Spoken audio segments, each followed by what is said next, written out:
देखिए, आज हमारा टॉपिक ये है। अब टॉपिक को डील करने से पहले मैं आपको कुछ बेसिक बात बता दूँ ना। देखिए, बेसिक बात हमारे पास क्या है। अगर मैं बोलता हूँ रेट, है ना, तो रेट ऐसे लिखते हैं आप। देखिए, ये टाइम से डिवाइड कर देते हैं। ठीक। अब जैसे मैं आपसे पूछूं ग्रेडियंट, ग्रेडियंट तो ग्रेडियंट का मीनिंग होता है आप डिस्टेंस से डिवाइड कर देते हैं किसी भी चीज़ को। ठीक है ना। रेट को ये बोलते हैं हम, और ग्रेडियंट इसको बोलते हैं। नीचे क्या होती है, डिस्टेंस होती है। अब जैसे मैं बोल दूं वेलोसिटी का रेट, तो आप ऊपर वेलोसिटी लिख दीजिए, यहाँ वेलोसिटी रेट हो जाएगा। इसको हम वेलोसिटी रेट बोल देंगे। और वेलोसिटी का रेट क्या बोला जाता है आपका, एसेलेरेशन, है ना। इसको हम डी डी लिख देते हैं नीचे ऊपर से। सिमिलरली अगर मैं बोलूँ कि ये क्या था, ग्रेडियंट, और मैंने ऊपर से क्या लगा दिया, वोल्टेज यानी पोटेंशियल, तो ये हो गया पोटेंशियल ग्रेडियंट। क्या हो गया, पोटेंशियल ग्रेडियंट, है ना। और यहाँ भी डी लगा दिया, यहाँ पे लगा दिया। तो इस चीज़ को आप क्या बोल लेंगे, इस चीज़ को आप बोल लेंगे पोटेंशियल ग्रेडियंट। ठीक है ना। या कुछ भी चीज़ देखिए, जैसे मैंने बोल दिया कि ये मैंने नीचे डिस्टेंस रखी तो ये ग्रेडियंट है। अब अगर मैंने बोल दिया ऊपर आकाश है ना, ये आकाश है, तो ये आकाश ग्रेडियंट बन गया। इस टाइप से ये आकाश ग्रेडियंट बन गया, है ना। तो ग्रेडियंट का मीनिंग क्या होता है कि नीचे आप डिस्टेंस से डिवाइड कर दीजिए, है ना। जिस चीज़ का आपको ग्रेडियंट देखना होता है उस चीज़ को आप नीचे क्या कर देते हैं, डिस्टेंस से क्या कर देते हैं, डिवाइड कर देते हैं। तो ये तो रही बेसिक बात। अब हमें क्या करना है, यहाँ पे हमें निकालना है relation between electric field intensity, जिसको आप शॉर्टकट में इलेक्ट्रिक फील्ड बोल देते हैं, एंड इलेक्ट्रोस्टैटिक पोटेंशियल डिफरेंस, जिसको आप शॉर्टकट में क्या बोल देते हैं, पोटेंशियल, इलेक्ट्रिक पोटेंशियल। तो इलेक्ट्रिक फील्ड और इलेक्ट्रिक पोटेंशियल में हमें रिलेशन निकालना है। अगर मैं शॉर्ट में बोलूँ तो हमें इलेक्ट्रिक फील्ड और इलेक्ट्रिक पोटेंशियल में रिलेशन निकालना है। पर यहाँ मैंने इलेक्ट्रोस्टैटिक पोटेंशियल क्यों लिखा, इलेक्ट्रोस्टैटिक पोटेंशियल डिफरेंस, क्योंकि पोटेंशियल नाम की चीज एग्जिस्ट नहीं करती है ना। रियल में एग्जिस्ट कौन करता है, इलेक्ट्रोस्टैटिक पोटेंशियल डिफरेंस। बट हम शॉर्ट में बोल सकते हैं इलेक्ट्रिक पोटेंशियल। ठीक है। बाकी डिफरेंस तो आपको पता ही है कि इलेक्ट्रिक पोटेंशियल डिफरेंस और पोटेंशियल में क्या, इलेक्ट्रिक पोटेंशियल में क्या डिफरेंस है ना। तो हमें रिलेशन निकालना है। तो इलेक्ट्रिक फील्ड इंटेंसिटी और इलेक्ट्रिक पोटेंशियल में जो रिलेशन होता है वो ये होता है आपका। देखिए, तो यहां से हम पढ़ सकते हैं कि जो इलेक्ट्रिक फील्ड होता है वो नेगेटिव ग्रेडियंट होता है अपने पोटेंशियल के, है ना। तो electric field is a negative gradient of electric potential. इसको इस तरीके से हम पढ़ेंगे।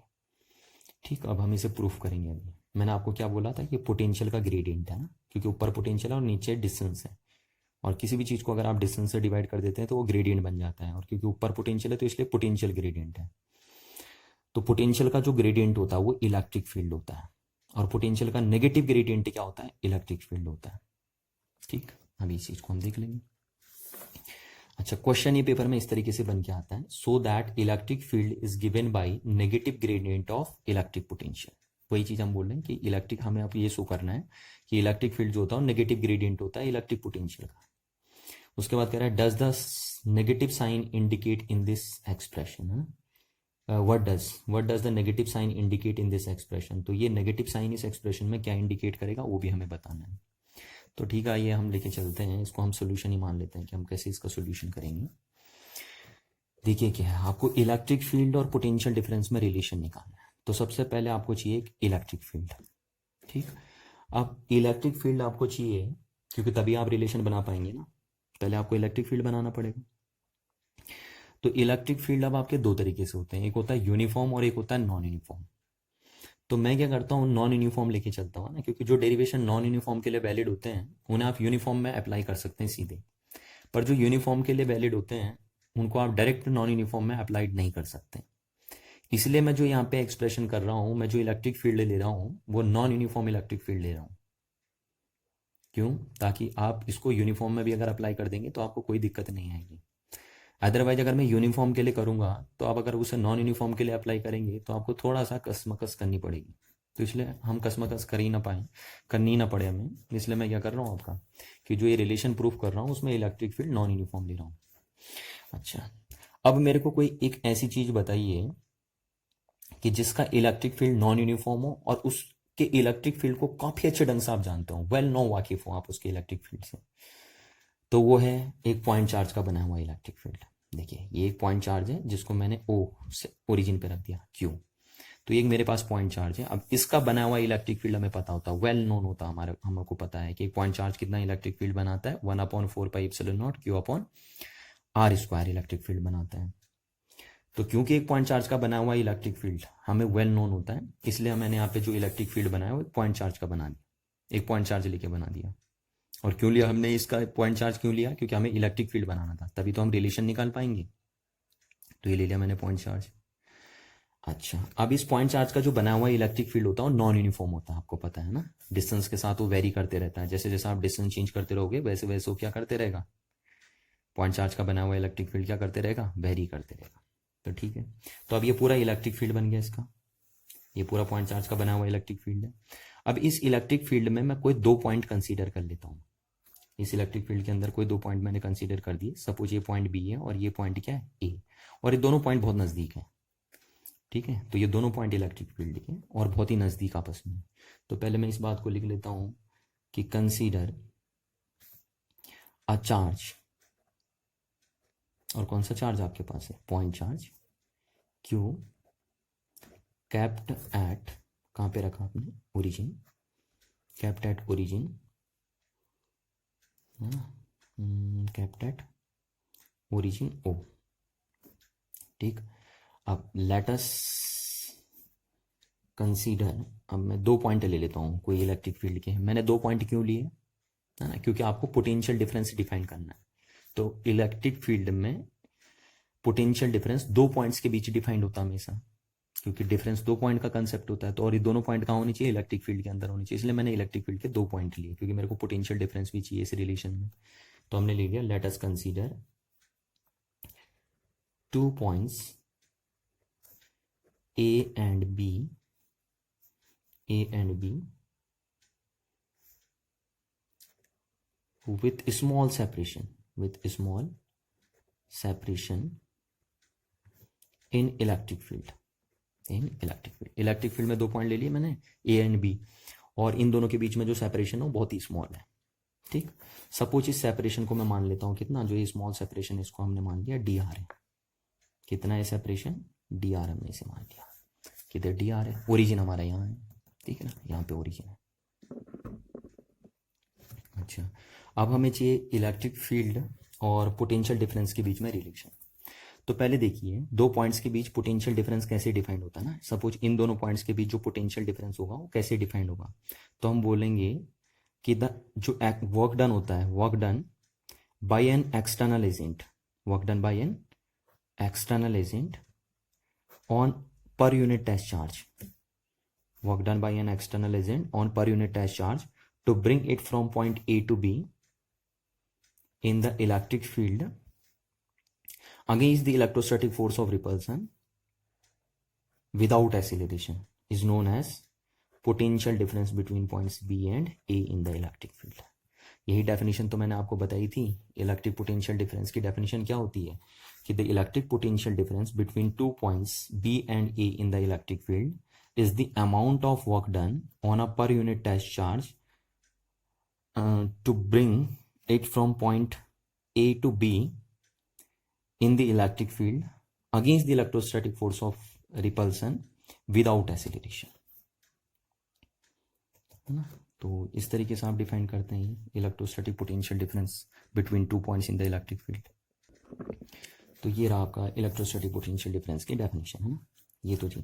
और यहाँ पे आपको ध्यान रखना है, बी है, ये ए है, ये ए है, बी है, ये एक्सटर्नल एजेंट है। मैं बार बार आपसे कहता हूँ, पहले भी मैंने बहुत सारी वीडियो में ये बात आपको बताई हुई है, ठीक है।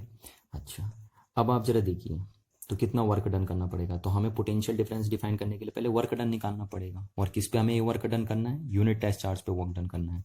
और कहाँ से कहाँ तक लाना है, ए से बी तक लाना है। और किसके अगेंस्ट हमें वर्क करना पड़ रहा है, देखिए अगर हम यहाँ पे एक पॉजिटिव टेस्ट चार्ज रखते हैं तो ये चार्ज इस पे इधर कोई इलेक्ट्रोस्टैटिक फोर्स ऑफ रिपल्सन लगाएगा, तो हमें उसके अगेंस्ट वर्क करना है ना। और वैसे भी मैं आपसे बार बार कहता हूँ कि जो एक्सटर्नल एजेंसी यानी जो हम हैं, हम वर्क करेंगे हमेशा किसी फोर्स के अगेंस्ट।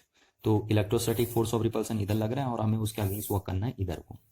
और लेके इस तरीके से आना है कि सपोज यहाँ पे ये चार्ज यहाँ पे इस पर 100 न्यूटन फोर्स मार रहा है, तो हमें 100 से थोड़ा सा ज़्यादा देना है उसे।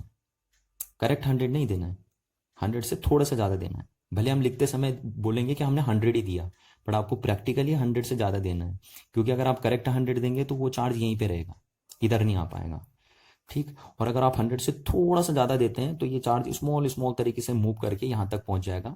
तो हम बोल सकते हैं कि हम इस टेस्ट चार्ज को ए पॉइंट से बी पॉइंट तक ले गए इलेक्ट्रिक फील्ड में, और हमने जो वर्क किया वो इलेक्ट्रोस्टैटिक फोर्स ऑफ रिपल्सन के अगेंस्ट वर्क किया, और विदाउट एक्सीलरेशन हम इस चार्ज को लेके आए हैं, क्योंकि हम स्मॉल स्मॉल डिस्प्लेसमेंट कराते हुए लेके आए हैं इसे, तो विदाउट एक्सीलरेशन करके लेके आए हैं, है ना। और ये बोलता भी है इस डेफिनेशन में, जो ये वर्क डन आप करते हैं यूनिट टेस्ट चार्ज पे, वो विदाउट एक्सीलरेशन आप करते हैं। आपको ये बात ध्यान रखनी होती है कि इस पूरे वर्क डन में, यहाँ से यहाँ तक के वर्क डन में, इस टेस्ट चार्ज को क्या नहीं होना, एक्सीलरेट नहीं होना। ठीक है, तो ये हम करते हैं। तो अब देखिए यहाँ पे जो इस पे इलेक्ट्रोस्टैटिक फोर्स ऑफ रिपल्सन लगेगा वो इधर लगेगा, इलेक्ट्रोस्टैटिक फोर्स ऑफ रिपल्सन इधर लगेगा, हमें उसके अगेंस्ट वर्क करना है तो हमें इधर को देना पड़ेगा, तो एक्सटर्नल फोर्स हमें इधर लगाना पड़ेगा, इस डायरेक्शन में लगाना पड़ेगा। ठीक है, तो पोटेंशियल डिफरेंस को डिफाइन करने के लिए हमें वर्क डन करना है पहले यहाँ से यहाँ तक, है ना, और किस पे, यूनिट टेस्ट चार्ज पे, एक्सटर्नल फोर्स के अगेंस्ट, सॉरी इलेक्ट्रोस्टैटिक फोर्स के अगेंस्ट। तो मैं लिख लेता हूँ कि इस यूनिट टेस्ट चार्ज को यहाँ से यहाँ तक लाने में कितना वर्क हमें करना पड़ा, क्योंकि ये दोनों चार्ज बहुत नज़दीक हैं, तो इसलिए जो वर्क भी करना पड़ेगा वो छोटा वर्क डन आपको करना पड़ेगा। तो हम इसे लिख सकते हैं कि work done, therefore the work done to move the test charge from point A to B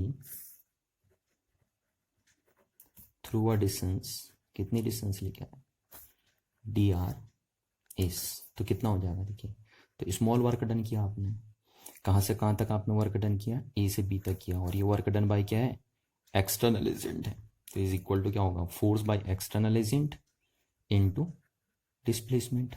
यही तो होता है वर्क डन, आप ऐसे ही तो लिखते हैं, वर्क डन क्या होता है, फोर्स इनटू डिस्प्लेसमेंट का डॉट प्रोडक्ट होता है।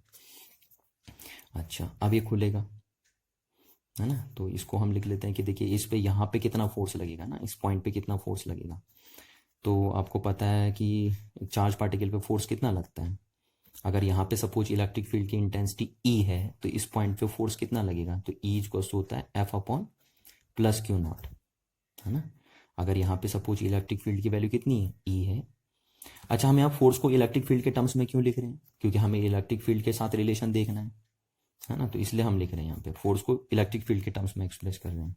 तो हम बोलते हैं कि अगर यहाँ पे इलेक्ट्रिक फील्ड ई है तो यहाँ पे इस टेस्ट चार्ज पे जो फोर्स लगेगा वो कितना लगेगा, ये लगेगा, F is equals to q not E, यही फोर्स तो लगेगा। तो इतना फोर्स लगेगा इस टेस्ट चार्ज पे, इस ए पॉइंट पे, तो इस एक्सटर्नल फोर्स की यहाँ हम वैल्यू रख देते हैं, इतना ही तो लगेगा। और देखिए ये फोर्स तो इधर लग रहा है ना, तो हमें किधर लगाना है, हमें इधर को लगाना है। ठीक है, तो ये लगा दिया हमने इतना, और इनटू क्या कर दिया हमने, डी आर। तो ये हमारा वर्क डन हो गया from A to B by external agent. ठीक है, तो यहाँ से हम बोलते हैं कि जो डी डब्ल्यू ए बी बना बाई एन एक्सटर्नल एजेंट, ठीक, और इसको हम यहाँ ले आते हैं क्यू नॉट, क्योंकि ये पोटेंशियल डिफरेंस की डेफिनेशन बन जाएगी ना यहाँ से, तो ये हमारा बना ई डॉट डी आर बन गया। ठीक है, ई डॉट क्या बन गया, डी आर बन गया। अच्छा देखिए, मैंने जानबूझ के यहाँ पे खोला नहीं है ना, इसको कॉस थीटा के टर्म्स में खोला नहीं हमने। क्यों नहीं खोला, क्योंकि मैं जनरल एक्सप्रेशन बना रहा हूँ, ध्यान रखना, मैं जनरल एक्सप्रेशन बना रहा हूँ, सारी केसेस के लिए मैं एक्सप्रेशन बना रहा हूँ। ठीक, तो ये हमारे पास है। तो अब देखिए ये जरा क्या बना, ये वर्क डन हुआ, ये वर्क डन है by an external agent on a per unit test charge to bring it from point A to B, है ना, against the electrostatic force of repulsion and without acceleration. तो इस चीज को हम क्या बोल देंगे, पोटेंशियल डिफरेंस बिटवीन किस पॉइंट्स के बीच, ये work done from A to B है बाय एक्सटर्नल एजेंट, तो इसको बोलते हैं हम potential difference between points B and ए। देखिए इस चीज को हम ये लिख सकते हैं, यहाँ पे ये वही बात मैंने आपको बताई, तो इज इक्वल टू क्या हो गया, ई डॉट डी आर।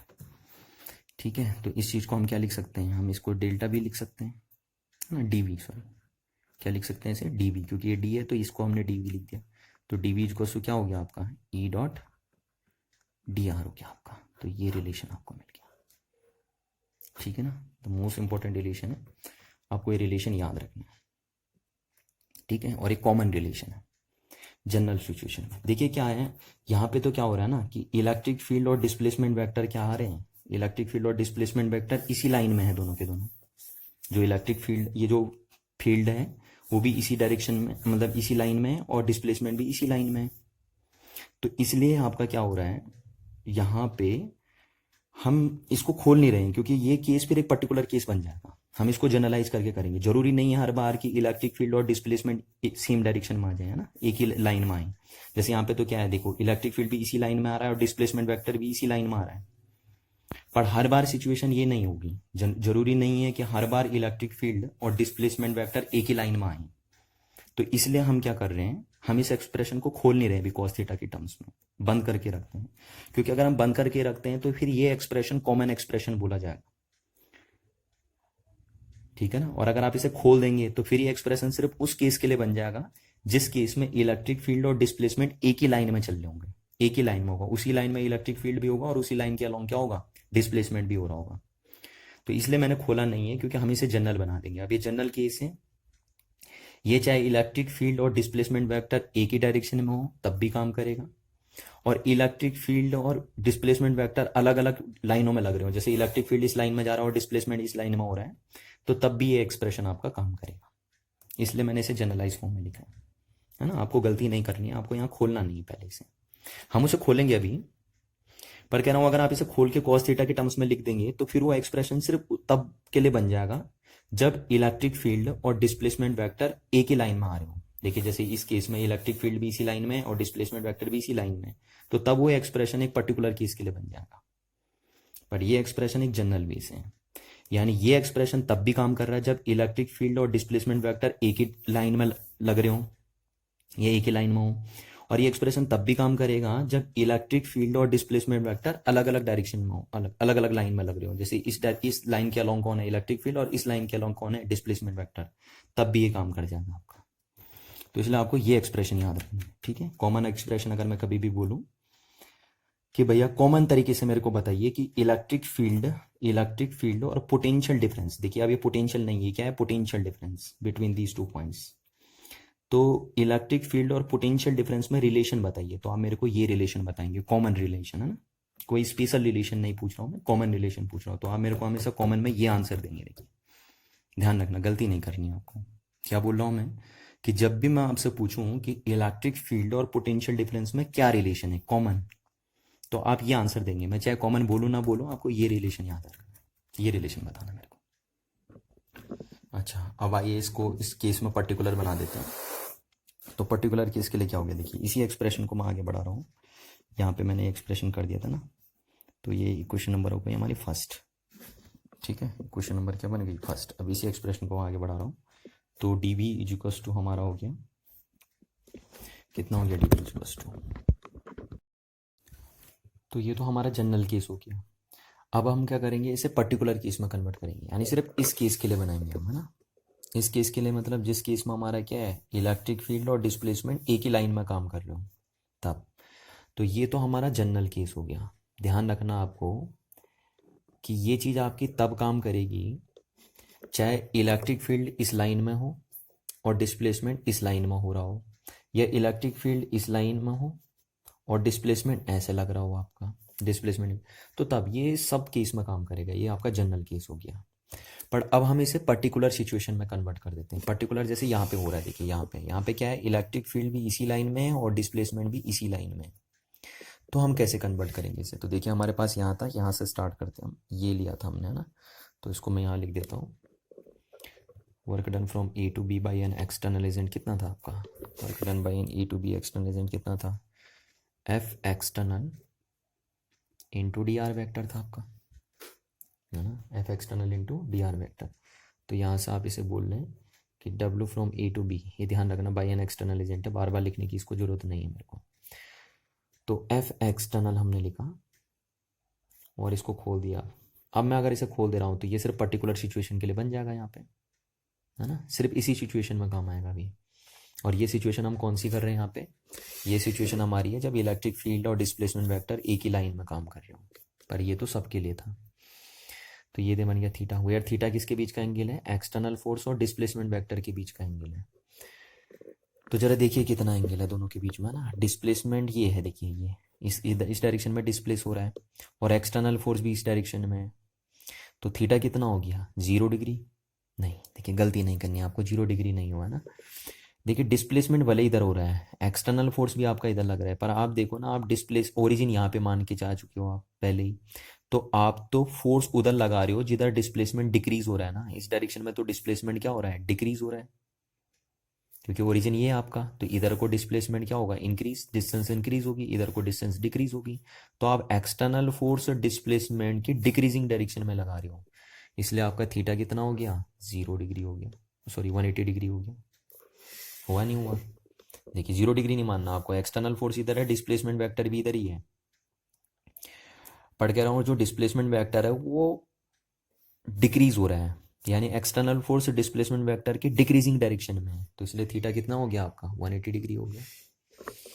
तो थीटा 180 डिग्री हम यहाँ पे लिख देते हैं। तो W from A to B कितना हो गया आपका, एक्सटर्नल फोर्स, तो एक्सटर्नल फोर्स हमारा हो गया एफ एक्सटर्नल, हमने इसे लिख दिया, और इंटू डी आर, और एक कॉस 180 डिग्री कितना हो गया, -1। तो यहाँ मैंने माइनस लिख दिया क्योंकि थीटा 180 डिग्री हो गया। तो ये हो गया आपका एक्सटर्नल फोर्स। अच्छा, तो W from A to B जो आपका बना वो कितना बन गया, आप देखिए। तो ये जो हम एक्सटर्नल फोर्स देते हैं वो कितना देते हैं, तो आपको मैंने बताया था, जो आपको एक्सटर्नल फोर्स लगाना है इस पॉइंट पे, इस पॉइंट पे जो आप एक्सटर्नल फोर्स दोगे वो कितना होगा, वो इसी के बराबर होगा, इस इलेक्ट्रोस्टैटिक फोर्स के बराबर होगा। बस डायरेक्शन में अपोजिट होगा कि हमारा एक्सटर्नल फोर्स इधर काम करता है, इलेक्ट्रोस्टैटिक इधर काम करेगा। तो दोनों का मैग्नीट्यूड तो बराबर ही होगा ना, इलेक्ट्रोस्टैटिक का। और ये इलेक्ट्रोस्टैटिक फोर्स कितना लगेगा, इस पॉइंट पे जो इलेक्ट्रोस्टैटिक फोर्स लगता हो, मैंने आपको कहा था ये लगता है इलेक्ट्रोस्टैटिक फोर्स, कितना लगता हो, Q0 E लगता है। तो इसलिए हम ये लिख देंगे Q0 E, पर अब यहाँ वेक्टर नहीं लगाएंगे ना, ये बना साइन हम पहले कन्वर्ट कर चुके हैं। तो QE इंटू DR इतना लगा दिया। तो हम एक्सटर्नल कितना लगाते हैं, उतना ही लगाते हैं, थ्योरेटिकली तो हम उतना ही लगाते हैं, पर प्रैक्टिकली मैंने आपसे कहा था कि थोड़ा सा आप जो ये लगाएंगे वो इससे थोड़ा सा ज़्यादा लगाएंगे। क्यों, क्योंकि तब वो थोड़ा सा मूव भी करेगा ना, विदाउट एसिलेरेशन के साथ वो मूव भी करेगा, नहीं तो मूव ही नहीं करेगा, वो यहीं पे रह जाएगा। पर हम थ्योरेटिकली लिखते उसे उतना ही है कि हमने एक्सटर्नल कितना लगाया, हमने एक्सटर्नल इसी के बराबर लगाया, दोनों बराबर लगाए, देखिए ये ना, हम सिर्फ मैग्नीट्यूड की बात करना पे ये लिख दिया। तो ये माइनस आ गया आपका, इतना आया आपका वर्क डन। अच्छा, अब इस Q0 को मैं यहाँ लाता हूँ, तो ये वर्क डन बाई क्या था, एक्सटर्नल एजेंट था, upon Q0 is equal to क्या बन गया, -EDR बन गया आपका। अच्छा, अब जरा ये ध्यान से देखिए आप, तो क्या है ये पोटेंशियल डिफरेंस की डेफिनेशन है, किन दो पॉइंट्स के बीच, ए और बी के बीच का। तो ये पोटेंशियल डिफरेंस बना, देखिए work done from A to B हो रहा है, तो पोटेंशियल डिफरेंस कहाँ से बनेगा, फ्रॉम बी टू ए, ये होता है ना, work done on a per unit test charge to bring it from point A to B in an electric field is the potential difference between points B and A in the electric field। तो ये हमने electric potential difference की definition से लिख दिया है, ठीक है। तो इज इक्वल्स टू -EDR बना, ये आपको पता होना चाहिए। यहाँ पे लिख दो मैं यहाँ पे कि सिंस क्या है, VB माइनस VE को हम क्या लिखते हैं, work done by from A to B by an external agent on per unit test charge. तो वहाँ से हमने इसको ये लिख दिया है, तो ये हमारा E.DR बन गया। तो इसको हम बोल सकते हैं, इसको हम DV बोल सकते हैं कॉमन, -EDR। तो यहाँ से आपका E कितना बन गया, -DV ऊपर DR बन गया आपका, ठीक है। तो ये बन गया आपका। अच्छा, अगर आपको इसको इंटीग्रेटिंग फॉर्म में लिखना है, किस फॉर्म में लिखना है, इंटीग्रेटिंग फॉर्म में लिखना है, तो कैसे लिखेंगे आप, है ना, ये तो छोटा सा है। अगर आपको पूरे लार्ज फॉर्म में लिखना है तो इसको इंटीग्रेटिंग फॉर्म में लिखना है, तो आप कैसे लिखेंगे। तो सपोज हमने यहाँ पे इधर कर दिया, यहाँ पे ए, मैंने मान लिया कि ए पॉइंट का जो कोऑर्डिनेट है तो वो RA है, और बी पॉइंट का कोऑर्डिनेट जो है वो RB है। इस तरीके से लिख दिया मैंने कि ए पॉइंट का जो कोऑर्डिनेट है वो RA है, और बी पॉइंट का जो कोऑर्डिनेट है वो कितना है, RB ले लिया मैंने। तो अगर आप इसे लार्ज फॉर्म में इंटीग्रेट करेंगे तो आप इसे इंटीग्रेट करके लिख लेंगे, है ना। इसको इंटीग्रेटिंग फॉर्म में अगर आप लिखेंगे, ये देखिए, तो इज इक्वल टू कहाँ से, ए से लेकर बी तक कर रहे हैं, तो -EDR, और ए पॉइंट का कोऑर्डिनेट क्या है, तो ए पॉइंट का कोऑर्डिनेट है RA, और बी पॉइंट का कोऑर्डिनेट कितना है, RB। तो RA टू RB, ठीक। अब इसको आप क्या लिख सकते हैं, इसको आप लिख सकते हैं, देखिए ये आपका जब इंटीग्रेट होगा तो यहाँ कुछ नहीं, तो यहाँ V बन जाएगा। तो from A to B is equal to -RA RB EDR। तो इसको आप रखेंगे पहले अपर लिमिट, तो V B minus V A is equals to क्या बन गया आपका, R A R B E dot D R. तो ये एक्सप्रेशन आपका टोटल के लिए बन गया, ठीक है ना। स्मॉल के लिए और लार्ज के लिए कर देना आपको। स्मॉल डिस्प्लेसमेंट में आप ये लगा देंगे, लार्ज डिस्प्लेसमेंट में आप ये लगा देंगे। तो इस तरीके से आपको ध्यान रखना है चीज़ का, है ना, ये भी आपके काम आएगा।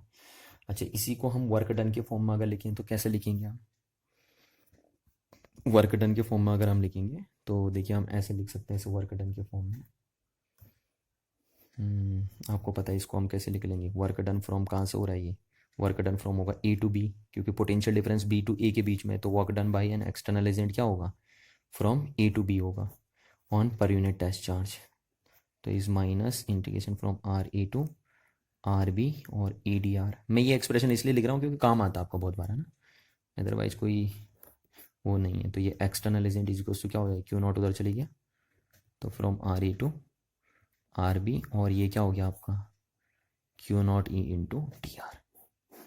तो इस चीज़ को भी आप याद रखेंगे। देखिए काफ़ी इंपॉर्टेंट फार्मूला आपके सामने है, ये फार्मूला, ये फार्मूला, ये फार्मूला और ये फार्मूला, ये जो हमने बनाए थे, ये तो जनरल सिचुएशन है, ये हमेशा आपका काम करेगा, ठीक। चाहे इलेक्ट्रिक फील्ड और डिस्प्लेसमेंट वेक्टर जो हैं वो अलग अलग लाइनों में काम कर रहे हों, बट ये सिर्फ तब काम करेगा जब इलेक्ट्रिक फील्ड और डिस्प्लेसमेंट वेक्टर एक ही लाइन में काम कर रहे हो। देखिए इस सिचुएशन में यही तो हो रहा था कि डिस्प्लेसमेंट भी इसी लाइन में हो रहा था और इलेक्ट्रिक फील्ड भी इसी लाइन में है ना। तो इसलिए हमारा क्या हो रहा था, ये एक्सप्रेशन इस सिचुएशन में कन्वर्ट होगा। तो ये चीज़ हमने प्रूफ करके दिखा दी। यही हमें दिखाना था कि जो इलेक्ट्रिक फील्ड है वो अपने पोटेंशियल का नेगेटिव ग्रेडियंट होता है। और यही नहीं, कोई भी दुनिया का जो कंजर्वेटिव फोर्स होता है और कंजर्वेटिव फील्ड होता है ना, कोई भी कंजर्वेटिव फील्ड जो होता है दुनिया में, इलेक्ट्रिक फील्ड आपको पता है क्या है, ये इलेक्ट्रोस्टैटिक फील्ड क्या होता है, कंजर्वेटिव फील्ड होता है। तो दुनिया का कोई भी कंजर्वेटिव फील्ड अपने पोटेंशियल का नेगेटिव ग्रेडियंट होता है। जैसे आपने 11th क्लास में भी पढ़ा था कि gravitational field is negative gradient of gravitational potential. तो सिमिलरली हम यहाँ पे से बोल सकते हैं कि therefore electric field is negative gradient. Negative gradient क्या बोल रहे हैं हम, क्योंकि नीचे आ रहे हैं तो ग्रेडियंट हो गया, of its potential. It's potential मतलब इलेक्ट्रिक पोटेंशियल। तो जो इलेक्ट्रिक फील्ड है वो इलेक्ट्रिक पोटेंशियल का नेगेटिव ग्रेडियंट है। ये बात हमने प्रूफ कर दी। तो यही बात हमें प्रूफ करनी थी कि so that electric field is given by negative gradient of electric potential. चलिए यही बात हो गई हमारी, है ना। ये तो हमने जो यहाँ से यहाँ आगे ले गए हम स्टेप, ये तो सिर्फ कॉमन ले गए कि कभी आपको क्या करना पड़ता है, ये तो स्मॉल है ना, कभी आपको लार्ज निकालना होता है, लार्ज पोटेंशियल डिफरेंस निकालना, तो आप इस तरीके से निकालेंगे। अगर आपको स्मॉल पोटेंशियल डिफरेंस निकालना है तो आप इस तरीके से निकाल लेंगे इस फॉर्मूले से, और वही अगर आपको लार्ज में निकालना है तो लार्ज में आप इस तरीके से निकालेंगे इसे, ठीक है। तो ये आपको ध्यान रखना है। वही जैसा आपको स्मॉल वर्क डन करना है तो आप इस फॉर्मूले से करेंगे, और लार्ज वर्क डन करना है तो इस फॉर्मूले से आप कर देंगे। ये ध्यान रखना है ना, स्मॉल वर्क डन और ये लार्ज वर्क डन। वैसे स्मॉल पोटेंशियल डिफरेंस निकालना तो इस फॉर्मूले से, लार्ज पोटेंशियल डिफरेंस निकालना तो ये फॉर्मूले से।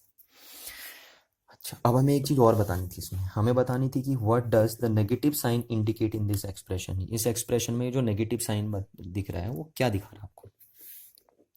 तो देखिए आइए समझते हैं पहले, है ना, इस चीज़ को समझते हैं। मैंने ये लिखा, देखिए D B over D R लिखा आपका। तो इसका मतलब क्या है ना, इसका मतलब है कि ये रेट चेंज क्या है, ये क्या रेट, ये है जो है वो पॉजिटिव है। यानी आर अगर आप इंक्रीज कर रहे हैं तो वी भी इंक्रीज हो रहा है, क्योंकि पॉजिटिव है, ये चेंज पॉजिटिव है। तो इसका मतलब आर इंक्रीज होने के साथ वी इंक्रीज हो रहा है। पर अगर मैं ऐसे लिख दूं तो इसका मतलब है कि अगर आर इंक्रीज हो रहा है तो वी डिक्रीज हो रहा है, क्योंकि ये चेंज क्या है, नेगेटिव आ रहे हैं ना चेंज। तो इसका मीनिंग होता है कि आर इंक्रीज होने के साथ वी क्या हो रहा है, डिक्रीज हो रहा है। तो यहाँ पे यही है, ये लिखा है। तो इसका मीनिंग क्या है, आप इसको पढ़िए, इसको छोड़ दीजिए, आप इसको पढ़िए। इसका मतलब वी डिस्टेंस के साथ क्या होते जा रहा है, जैसे जैसे डिस्टेंस बढ़ते जा रही है वी की वैल्यू क्या होती जा रही है, डिक्रीज होती जा रही है, क्योंकि ये चेंज कैसा आ रहा है, नेगेटिव आ रहा है। तो अब देखिए यहाँ, अब मैंने पूरा खोल दिया। तो इसका मतलब है, देखिए ये अगर नेगेटिव साइन है और ये वेक्टर क्वांटिटी है, तो आपको पता है किसी भी वेक्टर क्वांटिटी में जो नेगेटिव साइन होता है वो डायरेक्शन रिप्रेजेंट करता है। क्या रिप्रेजेंट करता है, डायरेक्शन रिप्रेजेंट करता है। तो यहाँ से हम बोल सकते हैं कि जो नेगेटिव साइन हो वो इलेक्ट्रिक फील्ड की डायरेक्शन शो कर, है ना, कि इलेक्ट्रिक फील्ड किस डायरेक्शन में होगा वही ये नेगेटिव साइन बता रहा है। तो किस डायरेक्शन में होगा, तो यहाँ से आप बोल सकते हैं कि जो इलेक्ट्रिक फील्ड होगा वो उस डायरेक्शन में होगा जहां पोटेंशियल डिस्टेंस के साथ क्या कर रही हो, डिक्रीज हो रही हो, है ना। इलेक्ट्रिक फील्ड किस डायरेक्शन में आएगा, ये नेगेटिव साइन यहाँ पे इलेक्ट्रिक फील्ड की डायरेक्शन बता रहा है ना, तो यहाँ से हम बोल सकते हैं कि इलेक्ट्रिक फील्ड उस डायरेक्शन में होगा जिधर पोटेंशियल क्या कर रहा हो, डिक्रीज कर रहा हो डिस्टेंस के साथ।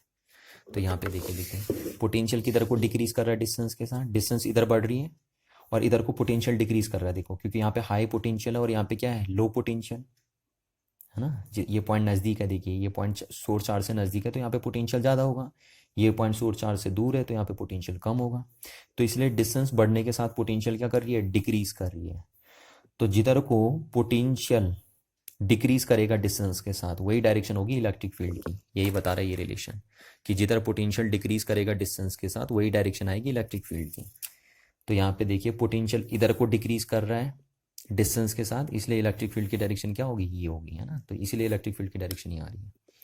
तो यहाँ से हम बोल सकते हैं कि here negative sign indicate the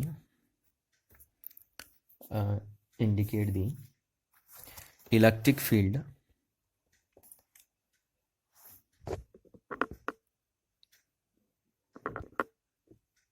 is in the direction in which electric potential decreases. यही तो हम बोल रहे हैं कि यहाँ पे नेगेटिव साइन क्या इंडिकेट करेगा कि इलेक्ट्रिक फील्ड उस डायरेक्शन में जाएगा जिधर पोटेंशियल क्या कर रहा होगा, डिक्रीज कर रहा होगा डिस्टेंस के साथ। यानी यहाँ देखिए इधर को पोटेंशियल डिस्टेंस के साथ क्या कर रहा है, डिक्रीज कर रहा है ना, तो इसका मतलब इलेक्ट्रिक फील्ड की डायरेक्शन ये होगी। तो ये हो गया डिक्रीज। अच्छा और इसको देखो हम, है ना, वाइज वर्सा में भी हम इसे बोल सकते हैं, बहुत इंपॉर्टेंट फैक्टर मैं लिख रहा हूँ, इसे वाइज वर्सा में भी आप ऐसे कॉल कर सकते हैं। देखिए आप ये भी तो बोल सकते हैं कि इसका मतलब ये भी तो है कि अगर इधर को इलेक्ट्रिक फील्ड चल रहा है तो यानी जिधर इलेक्ट्रिक फील्ड की डायरेक्शन होती है उधर को पोटेंशियल डिक्रीज करता है। आप ये भी बोल सकते हैं इसी सेंटेंस को वाइज वर्सा में। यहाँ पे आपने क्या बोला, यहाँ पे आपने बोला कि इलेक्ट्रिक फील्ड की डायरेक्शन वो होगी जिधर पोटेंशियल डिक्रीज करेगा, ठीक है। तो अब मैं इसे वाइज वर्सा में उल्टा करके बोल दे रहा हूँ कि मैं बोल दे रहा हूँ कि भैया पोटेंशियल क्या करेगा, डिक्रीज करेगा in the direction of electric field, यानी जिस डायरेक्शन में इलेक्ट्रिक फील्ड होगा उस डायरेक्शन में पोटेंशियल की वैल्यू डिक्रीज होगी। यानी इस डायरेक्शन में इलेक्ट्रिक फील्ड इंक्रीज हो रहा है तो इस डायरेक्शन में पोटेंशियल की वैल्यू क्या होगी, डिक्रीज होगी। और आप देख भी रहे हैं, देखिए यहाँ पे पोटेंशियल ज़्यादा है, यहाँ पे पोटेंशियल कम है, तो इलेक्ट्रिक फील्ड जिधर को चल रहा है उस डायरेक्शन में पोटेंशियल की वैल्यू क्या हो रही है, डिक्रीज हो रही है। तो ये नेगेटिव साइन ये भी बता रहा है एक तरीके से, है ना, कि क्या बता रहा है, पोटेंशियल ऑलवेज बी, पोटेंशियल मतलब electric potential always be decreases, always be decreases in the direction of electric field। तो ये दोनों तरीके से आपको सेंटेंस को याद रखना है ना, ये भी और इसका वाइस वर्सा सेंटेंस भी। कि पहले में मैंने बोला आपसे कि इलेक्ट्रिक फील्ड क्या होगा, इलेक्ट्रिक फील्ड उस डायरेक्शन में होगा जिस डायरेक्शन में पोटेंशियल डिस्टेंस के साथ क्या करेगा, डिक्रीज करेगा। और दूसरे सेंटेंस में हमने बोला कि पोटेंशियल किधर को डिक्रीज करता है, जिधर इलेक्ट्रिक फील्ड की डायरेक्शन होती है, यानी इलेक्ट्रिक फील्ड की डायरेक्शन में हमेशा पोटेंशियल की वैल्यू डिक्रीज हो जाती है। अच्छा तो यहाँ तक आपने देखा, तो ये काफ़ी इंपॉर्टेंट फॉर्मूले, आपको इनको ध्यान रखना है। अच्छा अब देखिए देखिए इसी चीज़ को मैं 3D में लिखता हूँ आपका, ना 3 डायमेंशन में इसे हम कैसे लिखेंगे, ठीक है। तो 3 डायमेंशन में इसे कैसे लिखेंगे हम, उसकी बात मैं यहाँ पे कर लेता हूँ। कि ये तो आपने लिखा ना, देखिए आपका क्या हुआ था कि आपने जो r लिखा है यहाँ पे भले r x में चल रहा है ना, तो हमने इसीलिए x नहीं लिखा था उसे, क्योंकि हम उसे कॉमन डेरिवेशन बना रहे थे। कैसे बना रहे थे, कॉमन डेरिवेशन बना रहे थे, इसलिए हमने इनको x नहीं लिखा है, r लिखा है। तो अब हम इसे क्या करते हैं, x y z तीनों कोऑर्डिनेट में खोलते हैं इसे, है ना, 3D में खोलते हैं इसे, कि 3D में कैसे बनेगा, क्योंकि r तो x भी हो सकता है, y भी हो सकता है और z भी हो सकता है, तो इसलिए हम इसे 3D में खोलते हैं। देखिए तो 3D में ये किस तरीके से खुलेगा आपका, देखिए क्या है हमारे पास, E इजुकस टू है हमारे पास D B over D R, यही तो है। अब हमें इसे 3D में खोलना है। तो 3D में मतलब हमें इसे x में भी तोड़ना है, y में भी तोड़ना है और z में भी तोड़ना है। तो हम ई को 3 हिस्सों में तोड़ेंगे, x में अलग तोड़ेंगे, y में अलग तोड़ेंगे और z में अलग तोड़ेंगे। हम इसे 3 हिस्सों में तोड़ के लिखेंगे क्योंकि r जो कॉम्बिनेशन है, r जो है वो x y z तीनों का फंक्शन है। तो हमें इसको x में भी लिखना है, y में भी लिखना है और z में भी लिखना है। तो हम इसे तोड़ के कैसे लिखेंगे, देखिए ई को जब हम तोड़ के लिखेंगे तो हम जब इसे x में लिखेंगे तो हम ऐसे लिखेंगे, देखिए partial differentiation of v with respect to x। यानी जब हम x में चलते हैं तो हम y और z को कांस्टेंट मान के चलेंगे। ठीक है ना, क्या मान के चलेंगे, कांस्टेंट। इसीलिए हम इसको बोलते हैं पार्शियल डिफरेंशिएशन। ये क्या कर रहे हैं हम, ये हम कर रहे हैं पार्शियल डिफरेंशिएशन।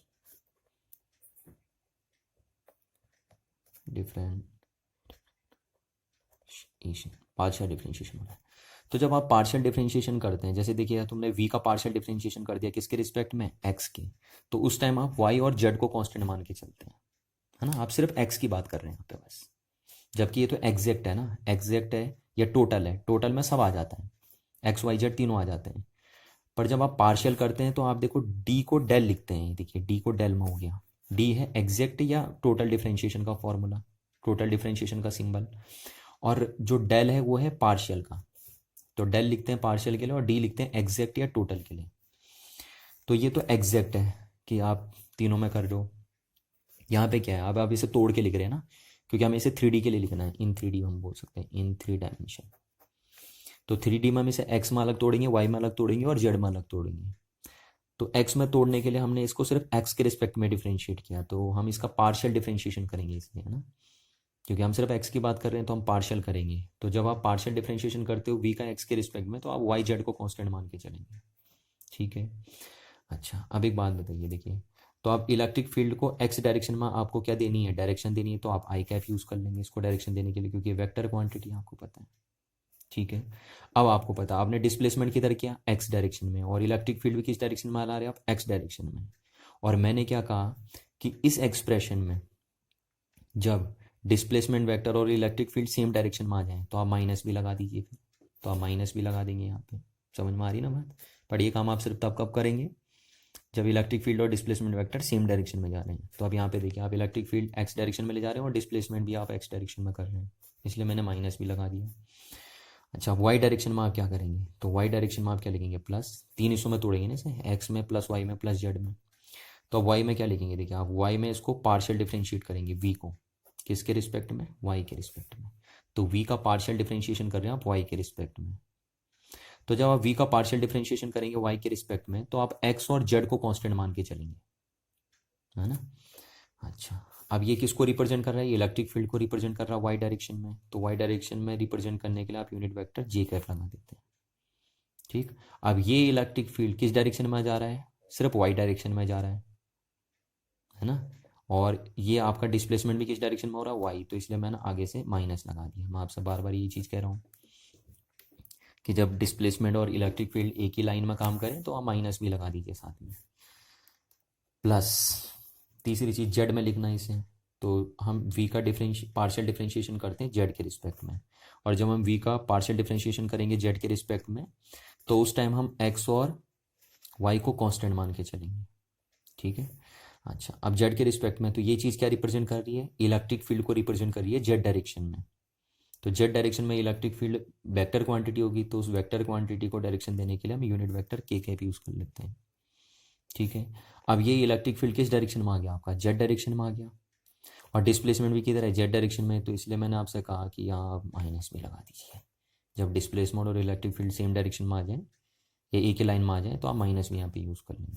तो आप जनरल वे में आप बोल सकते हैं कि आपने ई कैसे लिख दिया, आपने ई ऐसे लिख दिया, minus del v over del X I cap plus del v over del Y J cap plus del v over del Z K cap. इस तरीके से आप लिख देंगे जी सर, के कैप। तो ये लिख दिया आपने। तो ये 3D में ऐसा लिखा जाएगा, 3D में इलेक्ट्रिक फील्ड और पोटेंशियल डिफरेंस के बीच में जो रिलेशन है वो ऐसे लिखा जाएगा। ठीक है ना, ये 3D में हो गया आपका। अगर 1D में लिखना है तो तब आप ऐसे लिख लीजिए। ठीक है ना, तो ये 3D में इलेक्ट्रिक फील्ड और पोटेंशियल डिफरेंस के बीच में ये रिलेशन आपका बन जाएगा। और ये ध्यान रखना है पार्शियल डिफरेंशिएशन के सिंबल है डेल है ना। अब इसको मतलब समझा देता हूँ मैं, देखो आपको एक छोटे से एग्जांपल से मतलब समझा देता हूँ कि क्या मतलब है इसका। जैसे मैं बोल रहा हूँ कि पोटेंशियल जो है वो एक्स वाई जेड तीनों का फंक्शन है ना, इस तरीके से। जैसे ये वो जो पोटेंशियल है वो 2x² plus 3xy plus Y Z है, इस तरीके से आपका पोटेंशियल है। एक इलेक्ट्रिक पोटेंशियल है वो ऐसा है आपका, एक्स वाई जेड तीनों का फंक्शन है, तीनों कोऑर्डिनेट का फंक्शन है। तो अब हमें अगर सपोज इसका del V over del X निकालना है तो हम कैसे निकालेंगे इसका del V over del X? क्योंकि इसका del V over del X करने से क्या निकल आएगा आपका, इसका del V over del X करने से निकल आएगा आपका electric field in X direction निकल आएगा। ठीक है ना, यही चीज़ तो हम बोल रहे हैं, ये इलेक्ट्रिक फील्ड एक्स डायरेक्शन में होगा। तो देखिए कैसे करते हैं इसका del V over del X. Del V over del X और यहाँ पे आप लिख देंगे 2x² plus 3xy plus Y Z, है ना। तो आप ये कर देंगे del over del X 2x² plus del over del X 3xy plus del over del X Y Z. तो यहाँ से आप बोले देखिए 2 तो कांस्टेंट हो गया, ठीक। अब आप x के रिस्पेक्ट में डिफ्रेंशिएट कर रहे हैं ना, किसके रिस्पेक्ट में कर रहे हैं, x के। तो कौन सा डिफ्रेंशिएशन आप कर रहे हैं, पार्शियल। तो जब आप पार्शियल करते हैं x के रिस्पेक्ट में तो आप y को भी कांस्टेंट मान के चलेंगे और z को भी क्या मान के चलेंगे, कांस्टेंट मान के चलेंगे। आपका सिर्फ वेरी होगा x, क्योंकि आप पार्शियल कर रहे हो। अगर आप एग्जैक्ट करते तब नहीं ऐसा होता, ठीक है। तो आप पार्शियल कर रहे हो तो आप y को कांस्टेंट मान के चलोगे, तो y बाहर आ गया क्योंकि कांस्टेंट डिफरेंशिएट नहीं होंगे। तो सिर्फ डिफरेंशिएट कौन होगा, x², ठीक। प्लस अब इसमें भी देखिए 3 कांस्टेंट हो गया, और क्योंकि यहाँ पे पार्शियल डिफरेंशिएशन किसके रिस्पेक्ट में हो रहा है, x के रिस्पेक्ट में हो रहा है, तो y कांस्टेंट हो गया तो y बाहर आ जाएगा। Del over del X of x होगा, सिर्फ x का होगा। प्लस अब यहाँ पे देखिए क्या है, यहाँ पे तो y z दोनों कांस्टेंट है क्योंकि x के रिस्पेक्ट में हो रहा है। तो x के रिस्पेक्ट में आप पार्शियल डिफरेंशिएशन करोगे ना, तो वाई जेड को कांस्टेंट मान के चलेंगे आप। जब पार्शियल डिफरेंशिएशन करते हैं x के रिस्पेक्ट में तो वाई जेड को कांस्टेंट मान के चलते हैं। तो ये कांस्टेंट हो गए दोनों, तो ये जीरो हो जाएगा सीधे सीधे, क्योंकि कांस्टेंट का डिफरेंशिएशन कितना होता है, जीरो। तो ये हो जाएगा 2y, और x² का डिफरेंशिएशन x के रिस्पेक्ट में कितना हो जाएगा, 2x प्लस 3y, और x का x के रिस्पेक्ट में कितना हो जाएगा, 1। तो आपका बन गया 4xy प्लस 3y बन गया आपका। इस तरीके से बन गया आपका del V over del X, ठीक है। अब इसी तरीके से सिमिलरली मैं del V over del Y लिख सकता हूँ। देखिए del V over del Y क्या बताएगा, इलेक्ट्रिक फील्ड बताएगा वाई डायरेक्शन में, बताएगा नहीं बताएगा, ये टर्म क्या बताएगा, इलेक्ट्रिक फील्ड बताएगा वाई डायरेक्शन का। तो देखिए हम कैसे लिख देंगे, del V over del Y, और यहाँ पे देखिए वाई एक्स की वैल्यू, वी की वैल्यू क्या है, 2x² plus 3xy plus Y Z, ये बन गया। अब इसे हम खोलेंगे तो देखिए मैं सीधे कर रहा हूँ, del over del Y 2x² plus del over del Y 3xy plus del over del Y और वाई जेड, तीनों के साथ तोड़ दिया हमने।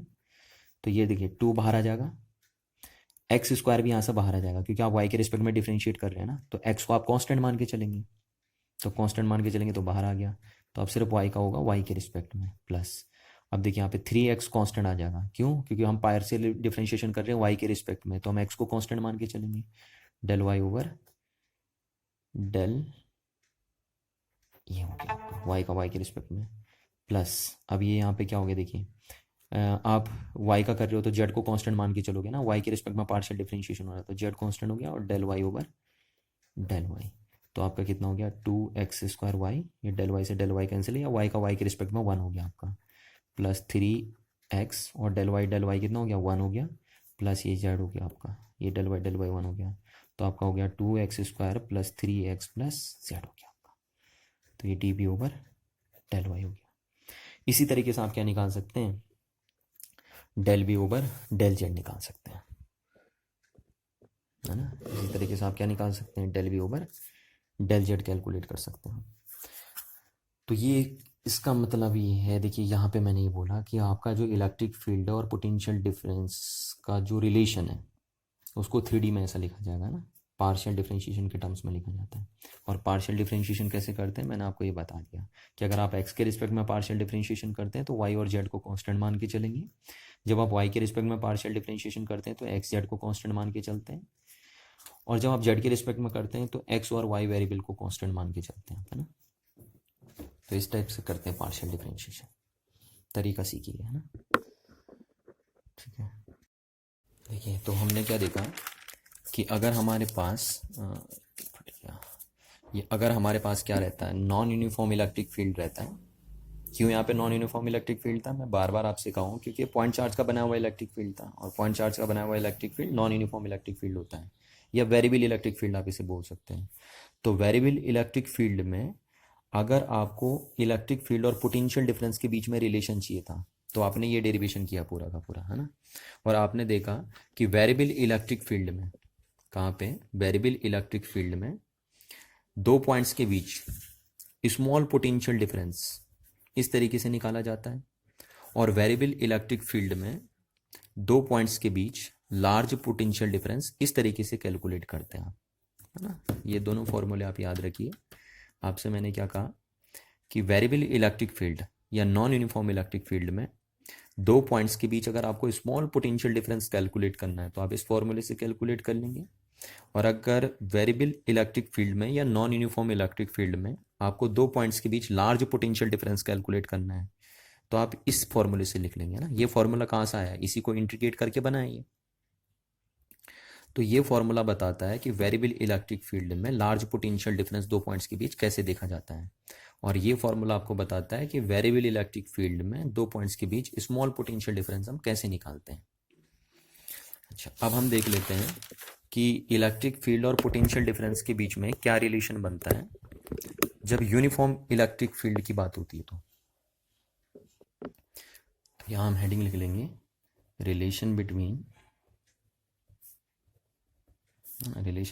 Electric field intensity and potential difference. Potential मतलब इलेक्ट्रिक पोटेंशियल डिफरेंस यानी delta we in uniform electric field. अभी तक हमने क्या देखा था, ई और वी का यानी इलेक्ट्रिक फील्ड और पोटेंशियल डिफरेंस का रिलेशन देखा था नॉन यूनिफॉर्म इलेक्ट्रिक फील्ड में। और अब हम कहाँ देख रहे हैं, अब हम देख रहे हैं यूनिफॉर्म इलेक्ट्रिक फील्ड में। ठीक है, तो देखिए मैं इस डेरिवेशन को करूँगा नहीं, मैं डायरेक्ट लिख दूंगा, है ना। आप इस डेरिवेशन को खुद से करेंगे, बहुत आसान है, जैसे मैंने प्रीवियस केस किया बिल्कुल उसी तरीके से आपको इसको करना है। तो इसमें क्या है, देखिए ये मेरे पास यूनिफॉर्म इलेक्ट्रिक फील्ड है, इसको आप खुद करेंगे इस डेरिवेशन को। तो यूनिफॉर्म इलेक्ट्रिक फील्ड को मैं कैसे दिखा देता हूँ, पैरेलल इलेक्ट्रिक फील्ड लाइन से रिप्रेजेंट कर देते हैं। ये हमारे पास यूनिफॉर्म इलेक्ट्रिक फील्ड है, सपोज ई। तो यूनिफॉर्म इलेक्ट्रिक फील्ड होने का मतलब है कि यहाँ पे अगर इलेक्ट्रिक फील्ड की इंटेंसिटी 2 न्यूटन पर कूलम है इस डायरेक्शन में, तो यहाँ पे भी 2 न्यूटन पर कूलम होगी इस डायरेक्शन में, और यहाँ पे भी 2 न्यूटन पर कूलम होगी इस डायरेक्शन में। तो ये एक यूनिफॉर्म इलेक्ट्रिक फील्ड है। अब इस यूनिफॉर्म इलेक्ट्रिक फील्ड में हमें इलेक्ट्रिक फील्ड और पोटेंशियल डिफरेंस के बीच में रिलेशन फाइंड आउट करना है। तो हमने ये दो पॉइंट कंसीडर कर दिए, कोई भी एक पॉइंट ये कंसीडर कर दिया ए, और एक पॉइंट ये कंसीडर कर दिया मैंने बी। ये दोनों पॉइंट कहाँ हैं, यूनिफॉर्म इलेक्ट्रिक फील्ड में रखे हैं, यूनिफॉर्म इलेक्ट्रिक फील्ड के पॉइंट हैं। और यहाँ पे मैंने इन दोनों के बीच में जो डिस्टेंस बोल दी वो बोल दी डी आर है। ठीक है ना, ये डी आर जो रिलेशन है, डी आर जो डिस्टेंस है वो ए और बी पॉइंट के बीच में है, और ये ए और बी पॉइंट कहाँ रखे हैं, यूनिफॉर्म इलेक्ट्रिक फील्ड में रखे हैं। तो अब जो रिलेशन बनेगा वो ये बनेगा, देखो मैंने यहाँ डायरेक्ट लिख देता हूँ, आप ये इसको प्रूफ करेंगे, है ना। प्रूफ करेंगे तो प्रूफ करके आपका ये आएगा, देखिए रिजल्ट ये आएगा, इस तरीके से आएगा। क्योंकि ये जो फॉर्मूला था, मैंने आपसे कहा था ना, ये जो फॉर्मूला था ये यूनिवर्सल फॉर्मूला होता है। ये यूनिवर्सल जब आप नॉन यूनिफॉर्म के लिए करते हैं तो यूनिफॉर्म में भी वैलिड हो जाता है। ठीक है ना, तो ये फॉर्मूला हम सीधे यूनिफॉर्म में भी अप्लाई कर सकते हैं डायरेक्ट। तो मैं सीधे लिख दे रहा हूँ कि डी वी जो इन दो पॉइंट्स के बीच पोटेंशियल डिफरेंस होगा वो आपका कितना आएगा, इन दो पॉइंट्स के बीच जो पोटेंशियल डिफरेंस होगा वो आएगा आपका ई डॉट डी आर आएगा, है ना। जनरलाइज करके हमने इसे लिख दिया, फिर मैं जनरलाइज फॉर्म में ही लिख रहा हूँ। तो मैंने आपसे बार बार कहा हम पर्टिकुलर सिचुएशन के लिए नहीं लिखेंगे फॉर्मूला, हम जनरलाइज फॉर्मूला लिखेंगे। आपको अगर इसे पर्टिकुलर सिचुएशन के लिए बनाना है तो फिर वही पर्टिकुलर सिचुएशन के लिए आप इसे कन्वर्ट कर सकते हैं, है ना। वही इस तरीके से कि भैया इलेक्ट्रिक फील्ड और अगर डिस्प्लेसमेंट एक ही लाइन में होता है तो फिर हम इसको इस तरीके से रीअरेंज करते हैं। आपको पता है फाइनल फिर हमारा ये आता है, ये माइनस ई डी आर आता है ना। अगर कब आता है ये, जब इलेक्ट्रिक फील्ड और डिस्प्लेसमेंट वेक्टर एक ही लाइन में काम कर रहे हो। तो यहाँ पे भी वही हो रहा है, इलेक्ट्रिक फील्ड भी इसी लाइन में और डिस्प्लेसमेंट वेक्टर भी इसी लाइन में, तब ये बना देंगे आप, तब आप इसको ऐसे लिख सकते हैं। बट अदरवाइज आप इसको ऐसे ही लिखेंगे, ये यूनिवर्सल है, ये पर्टिकुलर सिचुएशन में, ये कभी भी काम कर जाएगा आपका। ये सिर्फ उस सिचुएशन में काम करेगा जब दोनों इलेक्ट्रिक फील्ड वेक्टर और डिस्प्लेसमेंट वेक्टर क्या हो, एक ही लाइन में हो। तो हम ये बात करेंगे, तो इसको आप खुद प्रूफ कर सकते हैं। तो यूनिफॉर्म इलेक्ट्रिक फील्ड में इन दो पॉइंट्स के बीच जो पोटेंशियल डिफरेंस होगा वो ये होगा। अच्छा, है ना, इन दो पॉइंट्स के बीच पोटेंशियल डिफरेंस ये आ जाएगा। तो ये स्मॉल के लिए भी यही आएगा और लार्ज के लिए भी आप ऐसे ही लिखेंगे इसे। क्लियर है ना बात? क्योंकि जब यूनिफॉर्म होती चीज़ तो यूनिफॉर्म में स्मॉल पोटेंशियल डिफरेंस भी ऐसे ही निकलेगा और लार्ज पोटेंशियल डिफरेंस भी ऐसे ही निकल जाएगा। आप डायरेक्ट लिख देंगे इसमें सीधे सीधे। इसको आपको इंटीग्रेट करने की ज़रूरत नहीं पड़ेगी। क्यों नहीं पड़ेगी इसको इंटीग्रेट करने की ज़रूरत? क्योंकि यहाँ पे इलेक्ट्रिक फील्ड यूनिफॉर्म है। यहाँ पे दे दो कि आपने इसको इंटीग्रेट इसलिए किया क्योंकि जो इलेक्ट्रिक फील्ड है वो वेरिएबल इलेक्ट्रिक फील्ड है, तो इसलिए आप उसे इंटीग्रेट कर रहे हैं यहाँ पे। यहाँ आपको उसको इंटीग्रेट करने की ज़रूरत नहीं पड़ती है क्योंकि वो क्या है, यूनिफॉर्म इलेक्ट्रिक फील्ड है। तो आप डायरेक्ट लिख देंगे, यानी यूनिफॉर्म इलेक्ट्रिक फील्ड में स्मॉल पोटेंशियल डिफरेंस भी ऐसे ही निकलेगा आपका और लार्ज पोटेंशियल डिफरेंस भी इसी फॉर्मूले से आपका निकलेगा। और इसको आप प्रूफ करेंगे, है ना, जैसे मैंने प्रीवियस केस किया था। ये तो और भी आसान है प्रूफ करने के लिए। अच्छा, अब देखिए, तो ये बना हमारे पास फॉर्मूला। तो अब जरा इस फॉर्मूले को मैं थोड़ा सा और डिटेल से देखता हूँ कि सपोज मैंने एक पॉइंट ये ले लिया, ठीक, और इस पॉइंट का नाम मैंने सी दे दिया, यहाँ पे एक पॉइंट ले लिया।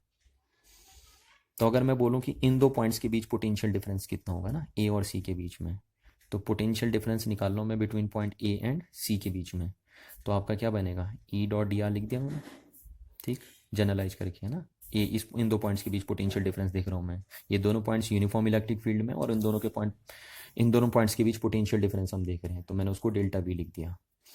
तो ई डी आर देखिए क्या खुलेगा, ई डी आर कॉस थीटा, है ना, और थीटा किसके बीच का एंगल होता है यहाँ पे, इलेक्ट्रिक फील्ड और डिस्प्लेसमेंट वेक्टर के बीच का एंगल। तो यहाँ पे इलेक्ट्रिक फील्ड ऐसा है, और क्योंकि हम तो इन दोनों पॉइंट्स की बात कर रहे हैं तो इनका डिस्प्लेसमेंट वेक्टर या तो ऐसे जाएगा या ऊपर जाएगा ऐसे करके, ठीक है ना, इस तरीके से जाएगा इनका डिस्प्लेसमेंट वेक्टर, क्योंकि हम किन पॉइंट्स की बात कर रहे हैं, ए और सी। तो ए और सी की बात कर रहे हैं तो डिस्प्लेसमेंट वेक्टर इस डायरेक्शन में जाएगा और इलेक्ट्रिक फील्ड इस डायरेक्शन में चले गया। तो दोनों के बीच में एंगल कितना बना, ये रहा आपका डिस्प्लेसमेंट वेक्टर और ये रहा आपका इलेक्ट्रिक फील्ड, तो दोनों के बीच एंगल बना 90 डिग्री। तो थीटा आपका बन गया 90 डिग्री, यानी जो ए पॉइंट और सी पॉइंट के बीच पोटेंशियल डिफरेंस आया वो कितना आया, ई डी आर कॉस 90 डिग्री, और कॉस 90 डिग्री आपका कितना हो जाता है, जीरो। तो ये बन गया आपका ई डी आर जीरो। तो यानी ए पॉइंट और सी पॉइंट के बीच जो पोटेंशियल डिफरेंस आया वो कितना आ गया आपका, जीरो आ गया। यानी हम कह सकते हैं कि जो ए पॉइंट और सी पॉइंट के बीच पोटेंशियल डिफरेंस है वो जीरो है। इसको हम ऐसे लिख दिए खोल के, तो इसका मतलब है ए पॉइंट और सी पॉइंट का पोटेंशियल क्या है, सेम। यही तो मतलब है ना। इसी तरीके से हम प्रूफ कर सकते हैं कि अगर यहाँ पे कोई पॉइंट है डी, ठीक है, तो उसका भी पोटेंशियल इतना ही होगा।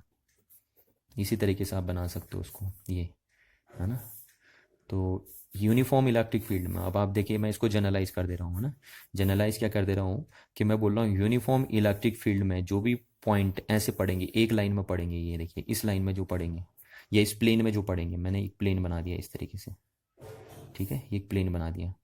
तो यूनिफॉर्म इलेक्ट्रिक फील्ड में एक प्लेन में जो पॉइंट पड़ते हैं उन पॉइंट का पोटेंशियल क्या होता है, सेम होता है। इसलिए मैं इसको बोल सकता हूँ इक्विपोटेंशियल सरफेस, है ना, या इक्विपोटेंशियल प्लेन।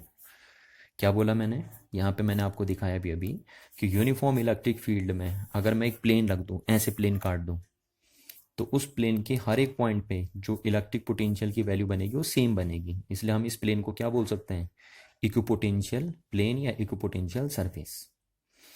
अच्छा, सिमिलरली आप ये भी बोल सकते हो कि इस पॉइंट पे जो पोटेंशियल होगा उतना ही पोटेंशियल यहाँ पे भी होगा। अगर इस पॉइंट का नाम मैं ई दे दूँ और इस पॉइंट का नाम एफ दे दूँ तो इन तीनों पॉइंट पे भी आप ऐसे ही प्रूफ कर सकते हो कि इन तीनों पॉइंट का पोटेंशियल भी क्या होगा, सेम होगा। जैसे मैंने ये प्रूफ किया, आप सिमिलरली बता सकते हो कि ई पॉइंट का पोटेंशियल, बी पॉइंट का पोटेंशियल और एफ पॉइंट का पोटेंशियल सेम होगा, है ना, सिमिलर इसी तरीके से जैसे मैंने किया। तो यहाँ पे भी अगर मैं एक प्लेन काट देता हूँ ना, एक प्लेन ऐसे बना देता हूँ जो इन तीनों पॉइंट्स को इंक्लूड करता हूँ, तो ये प्लेन भी क्या बोला जाएगा, ये प्लेन भी बोला जाएगा वो प्लेन जिस प्लेन के ऊपर हर एक पॉइंट पे क्या है, पोटेंशियल की वैल्यू सेम है। तो इसको भी हम बोलेंगे इक्विपोटेंशियल सरफेस है। क्या है, इक्विपोटेंशियल सरफेस, ठीक है। तो ये एक इक्विपोटेंशियल सरफेस बन गई, ये एक इक्विपोटेंशियल सरफेस हमारे पास बन गई। तो अब आइंदा से अगर मैं आपसे पूछूं कि भैया यूनिफॉर्म इलेक्ट्रिक फील्ड में एक इक्विपोटेंशियल सरफेस बनाइए, तो आप सीधे एक ऐसे प्लेन काट देंगे, ठीक, और वो जो प्लेन होगा वो इक्विपोटेंशियल सरफेस बोली जाएगी। ये जैसे यहाँ पे काट दिया आपने, तो इसका पोटेंशियल कुछ होगा, इसका पोटेंशियल कुछ होगा। अच्छा, क्या आप मेरे को बता सकते हैं कि इन दोनों में से किस सरफेस का पोटेंशियल ज़्यादा होगा, है ना, इन दोनों में से किस सरफेस का पोटेंशियल ज़्यादा होगा? तो देखिए आपको पता है ये relation E equals to minus A D V over D R है ना, ये रिलेशन से हम बोलते हैं, ये रिलेशन हमारा डायरेक्शन बताने में मदद करता है।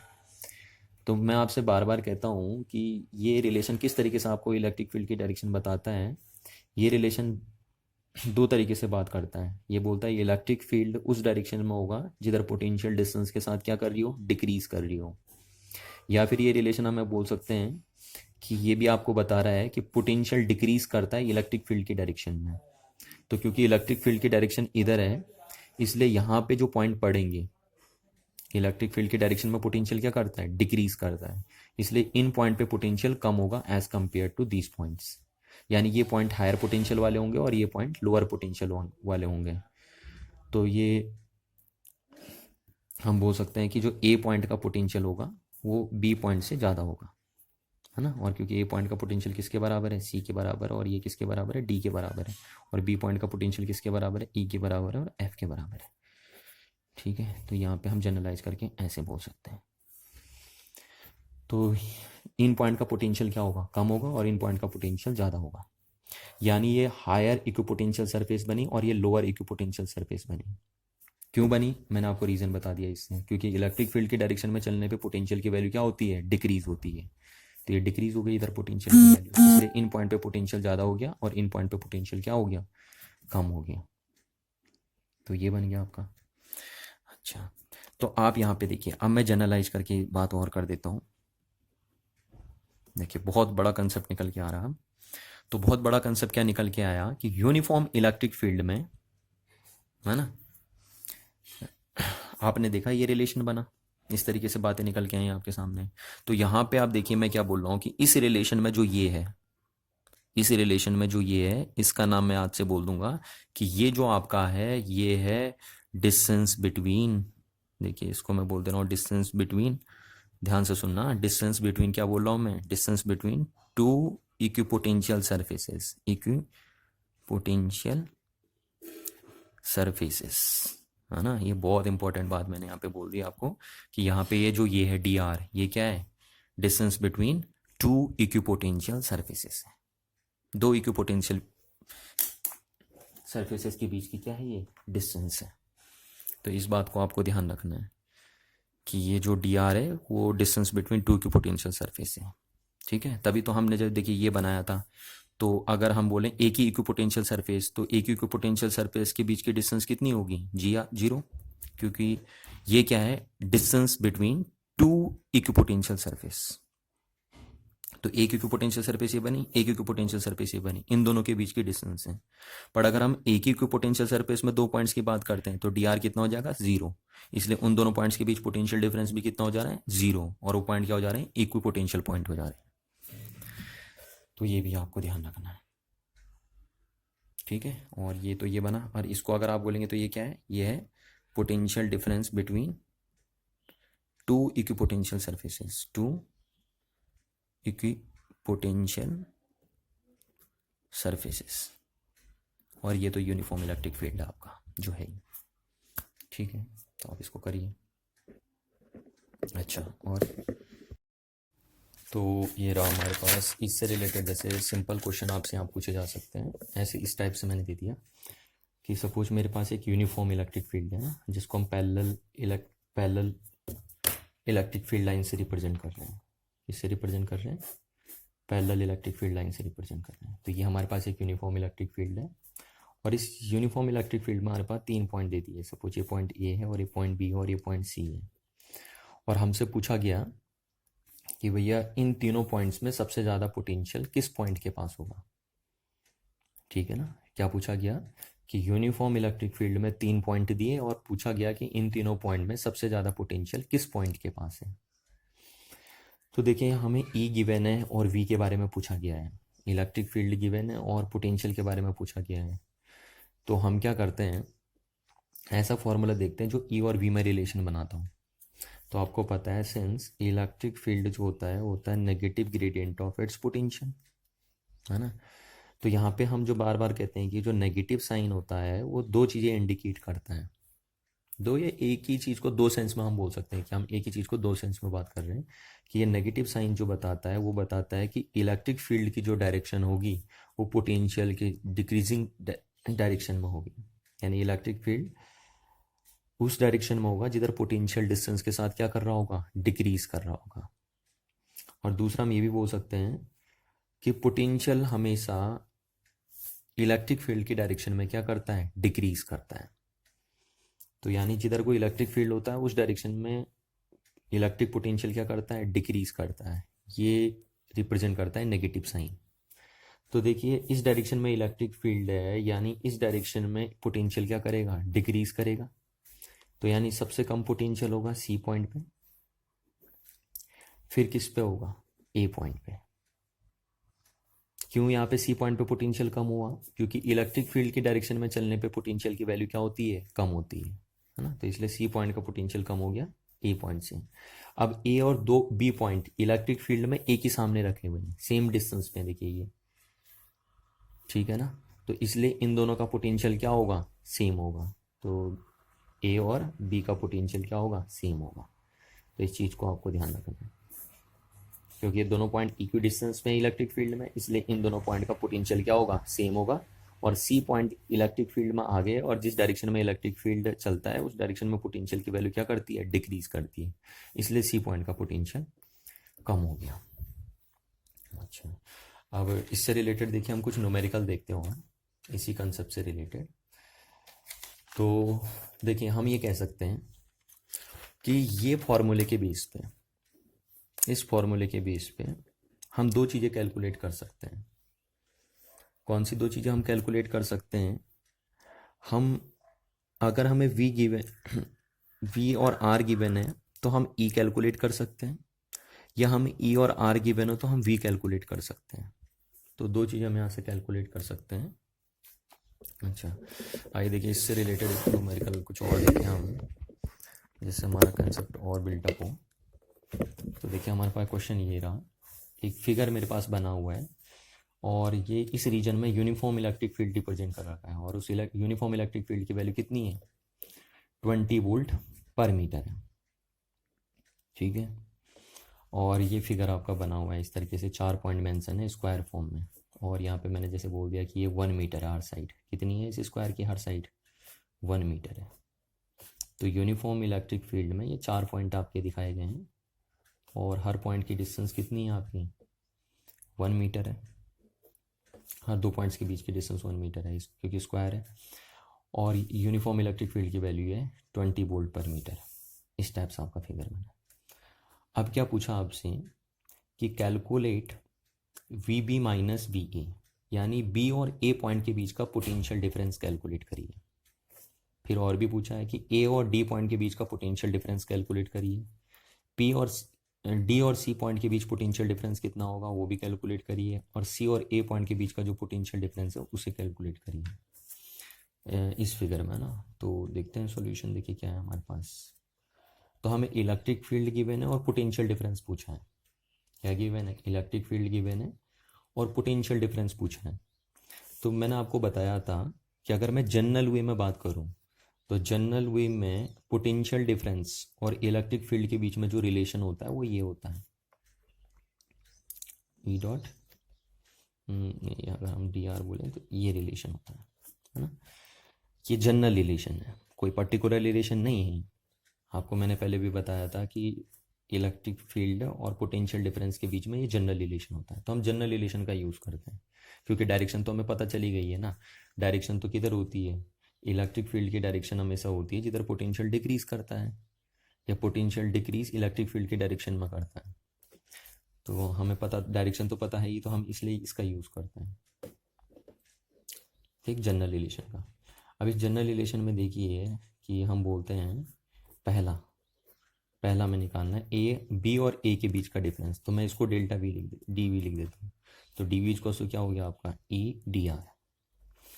अब ये डी वी, ये 2 पॉइंट हैं, ये इन दो पॉइंट्स के बीच का पोटेंशियल डिफरेंस है सपोज मेरे, है ना। तो इसको हम खोलते हैं तो क्या बनेगा, देखिए ई डी आर कॉस थीटा, ठीक है। तो यहाँ पे थीटा कितना हो जाएगा, थीटा हो जाएगा आपका, देखो क्योंकि इलेक्ट्रिक फील्ड भी इसी डायरेक्शन में है और डिस्प्लेसमेंट भी इसी डायरेक्शन में हो रहा है, तो थीटा कितना कर दिया हमने, थीटा कर दिया हमने 0 डिग्री, ठीक। तो हमारा जो डी बी बना वो कितना बन गया, ई डी आर कॉस जीरो कितना हो गया, 1 हो गया, तो ई डी आर बन गया हमारा। अब देखिए ई की वैल्यू कितनी है, ई की वैल्यू है 20 वोल्ट पर मीटर, कितनी है 20 वोल्ट पर मीटर, ठीक है। तो ई की वैल्यू हमारे पास है 20 वोल्ट पर मीटर और इनटू डेल्टा आर, तो इन दोनों पॉइंट्स के बीच डेल्टा आर कितना है 1 मीटर, है या नहीं है, डेल्टा आर कितना है 1 मीटर और ये आपका है 20 वोल्ट पर मीटर, तो आपका कितना आया 20 वोल्ट आ गया, यानी इन दो पॉइंट्स के बीच जो पोटेंशियल डिफरेंस आया वो कितना आ गया आपका 20 वोल्ट, है ना। तो अब हम इसको देखिए, हम इसको क्या करते हैं कि हमें पता चल गया कि इन दो पॉइंट्स के बीच पोटेंशियल डिफरेंस कितना है 20 वोल्ट है। तो अगर हम इसे ऐसे लिख देते हैं कि this is a potential difference between points A and B, इस तरीके से लिख देते हैं 20 वोल्ट। तो ज़रा देखिए हमने सही लिखा है नहीं लिखा है, इसको चेक कर लेते हैं, क्योंकि वैल्यू पॉजिटिव आ रही है, तो पॉजिटिव आ रही है इसका मतलब ये बड़ा है और ये क्या है छोटा है। तो जरा यहाँ से चेक कर लेते हैं कि क्या यहाँ पे रियल में पोटेंशियल ज़्यादा होता है और यहाँ पे रियल में पोटेंशियल कम होता है, यस ऐसी होता है ना। इस पॉइंट का पोटेंशियल क्या होगा, ज़्यादा होगा, ए पॉइंट का पोटेंशियल ज़्यादा होगा और बी पॉइंट का पोटेंशियल क्या होगा, कम होगा। क्यों कम होगा, क्योंकि आपको पता है इलेक्ट्रिक फील्ड के डायरेक्शन में चलने पे पोटेंशियल की वैल्यू क्या करती है, डिक्रीज करती है। इस डायरेक्शन में चलने पे पोटेंशियल की वैल्यू क्या करती है, डिक्रीज करती है, इसलिए इस पॉइंट का पोटेंशियल ज़्यादा होगा और इस पॉइंट का पोटेंशियल क्या होगा, कम होगा। तो यानी ये ज़्यादा है ये कम है, तो ज़्यादा में से कम माइनस करा तभी आपका पॉजिटिव आया। पर उसने पूछा था बी और ए के बीच का, तो हम इसको अगर उल्टा करके लिख दें तो आपका आ जाएगा -20 वोल्ट, है ना। तो देखिए आपका आंसर आता है हमेशा जनरल फार्मूला यूज़ करके, आप जनरल फार्मूला यूज़ करके निकालेंगे आंसर कल। मैंने आपको पहले भी कहा था पर्टिकुलर फार्मूला आप यूज़ नहीं करेंगे, कहीं पे भी यूज़ करते हैं तो जनरल फार्मूले से आंसर निकालेंगे। अच्छा सिमिलरली सेकेंड पार्ट अगर हम देखेंगे तो ए और डी पॉइंट के बीच पोटेंशियल डिफरेंस पूछा है, ये दो ए और डी पॉइंट्स के बीच पोटेंशियल डिफरेंस पूछा है, तो उसको हमने डी भी लिख दिया। तो हम जनरल फार्मूला का यूज़ कर रहे हैं इसमें भी, ई डी आर, है ना। जब इसे खोलेंगे तो क्या बनेगा, ई डी आर कॉस थीटा। अच्छा किन दो पॉइंट्स के बीच पोटेंशियल डिफरेंस हमने इसे बोला है, ए और डी पॉइंट के बीच का, है ना। तो देखिए ए और डी के पॉइंट, ए और डी पॉइंट्स के बीच जो थीटा वो कितना है, तो ए और डी में जब चल रहे हो आप तो इलेक्ट्रिक फील्ड इस डायरेक्शन में और डिस्प्लेसमेंट इस डायरेक्शन में है। तो आपको पता है कि इलेक्ट्रिक फील्ड ऐसा है और डिस्प्लेसमेंट अगर ऐसा है तो थीटा कितना हो गया 90 हो गया। ये देखिए डिस्प्लेसमेंट वेक्टर ये और इलेक्ट्रिक फील्ड ये है, तो दोनों के बीच में एंगल 90 डिग्री है। तो थीटा 90 हो गया, तो यहाँ से आपका डी वी कितना हो गया, ई डी आर और कॉस 90, तो कॉस 90 कितना हो गया आपका 0, यानी पूरा कितना हो गया 0। तो यानी ए और डी पॉइंट के बीच का जो पोटेंशियल डिफरेंस है वो कितना है 0 है, ठीक है ना। ए और डी पॉइंट के बीच का पोटेंशियल डिफरेंस कितना है 0 है। तो आप ये भी बोल सकते हो कि डी और ए पॉइंट के बीच का पोटेंशियल डिफरेंस भी कितना होगा, अगेन 0 ही होगा आपका, है ना। तो इस तरीके से देखिए आप निकालना है, तो इन दो पॉइंट्स के बीच कोई पोटेंशियल डिफरेंस नहीं है, यानी ये दोनों सेम पोटेंशियल वाले पॉइंट है। इनको हम इक्विपोटेंशियल पॉइंट भी कॉल कर सकते हैं, क्या कॉल कर सकते हैं, इक्विपोटेंशियल पॉइंट, ठीक है। और ये क्यों इक्विपोटेंशियल पॉइंट बने हैं, क्योंकि ये दोनों सेम डिस्टेंस में इलेक्ट्रिक फील्ड पे देखिए, है ना। इनके लिए डेल्टा आर क्या है 0 है, इन दो पॉइंट्स के बीच में, तो ये सेम डिस्टेंस में, इसलिए ये इक्विपोटेंशियल पॉइंट है। यहाँ से नज़र आ रहा है आपको, देखो दोनों पॉइंट का पोटेंशियल सेम है, यानी हम यहाँ से बोल सकते हैं कि डी पॉइंट का जितना पोटेंशियल है उतना ही पोटेंशियल किसका भी है, ए पॉइंट का भी है, इक्विपोटेंशियल पॉइंट हो गए। अच्छा तीसरा हमें क्या निकालना है, तीसरा हमें निकालना है डी पॉइंट और सी पॉइंट के बीच का पोटेंशियल डिफरेंस। तो चलो इसको आप खुद निकाल लेंगे, इसको मैं नहीं कर रहा, मैं चौथे वाले को कर रहा हूँ आपका ना सीधे। चौथा वाला क्या है, सी और ए के बीच का पोटेंशियल डिफरेंस, तो हम इसको भी ऐसे लिखते हैं जनरलाइज करके, del D V equals to E dot D R, general formula यही है। ये पोटेंशियल डिफरेंस किन दो पॉइंट्स के बीच का है, ए और सी के बीच का है ना, तो ये लिख दिया हमने। अच्छा तो जब हम इसे खोलेंगे तो ई डी आर क्या बनेगा कॉस थीटा, तो यहाँ से देखिए थीटा कितना बना, थीटा क्या देखिए इसके लिए जब हम इन दो पॉइंट्स के बीच पोटेंशियल डिफरेंस देख रहे हैं तो यहाँ देखिए इलेक्ट्रिक फील्ड ऐसा है और डिस्प्लेसमेंट ऐसा है, हो रहा है ना डिस्प्लेसमेंट ऐसा। तो थीटा कितना है दोनों के बीच का, 45 डिग्री है। तो यहाँ से आप बोल सकते हैं कि D V equals to E D R cos 45 degree. तो ई कितना दिया आपको, ई की वैल्यू दी है आपको 20 वोल्ट पर मीटर इंटू डी आर। ये डी आर कितना दिया आपको, तो ये डी आर की वैल्यू हो गई आपकी, कितनी हो गई डी आर की वैल्यू, √2 है ना, ये 1 है, ये 1 है तो पाइथागोरस लगा के √2 हो गई।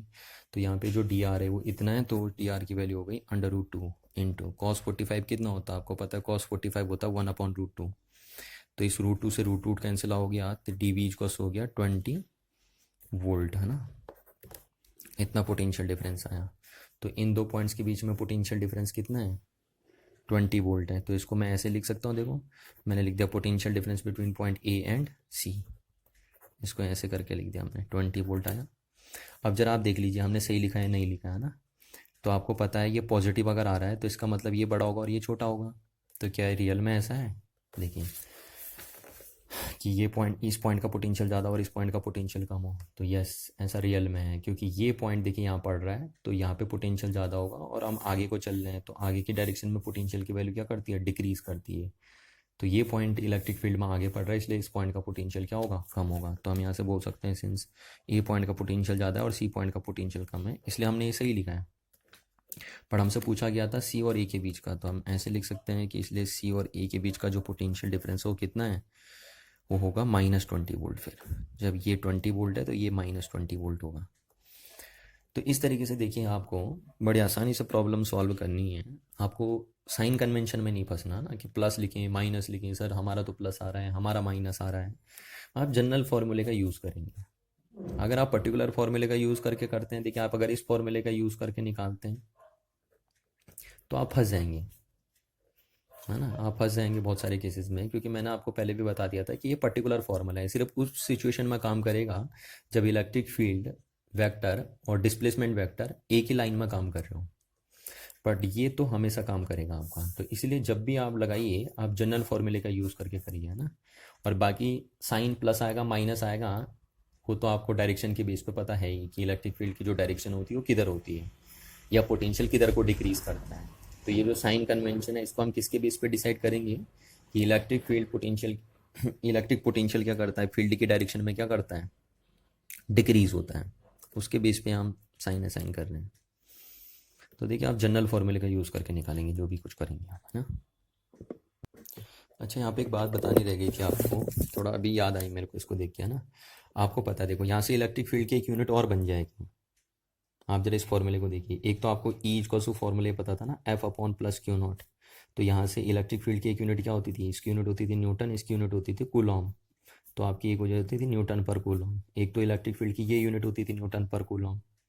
एक और इलेक्ट्रिक फील्ड की यहाँ से नई यूनिट बन जाएगी इस फॉर्मूले से, देखिए वो क्या बन जाएगी, इस फॉर्मूले से -dV/dr से।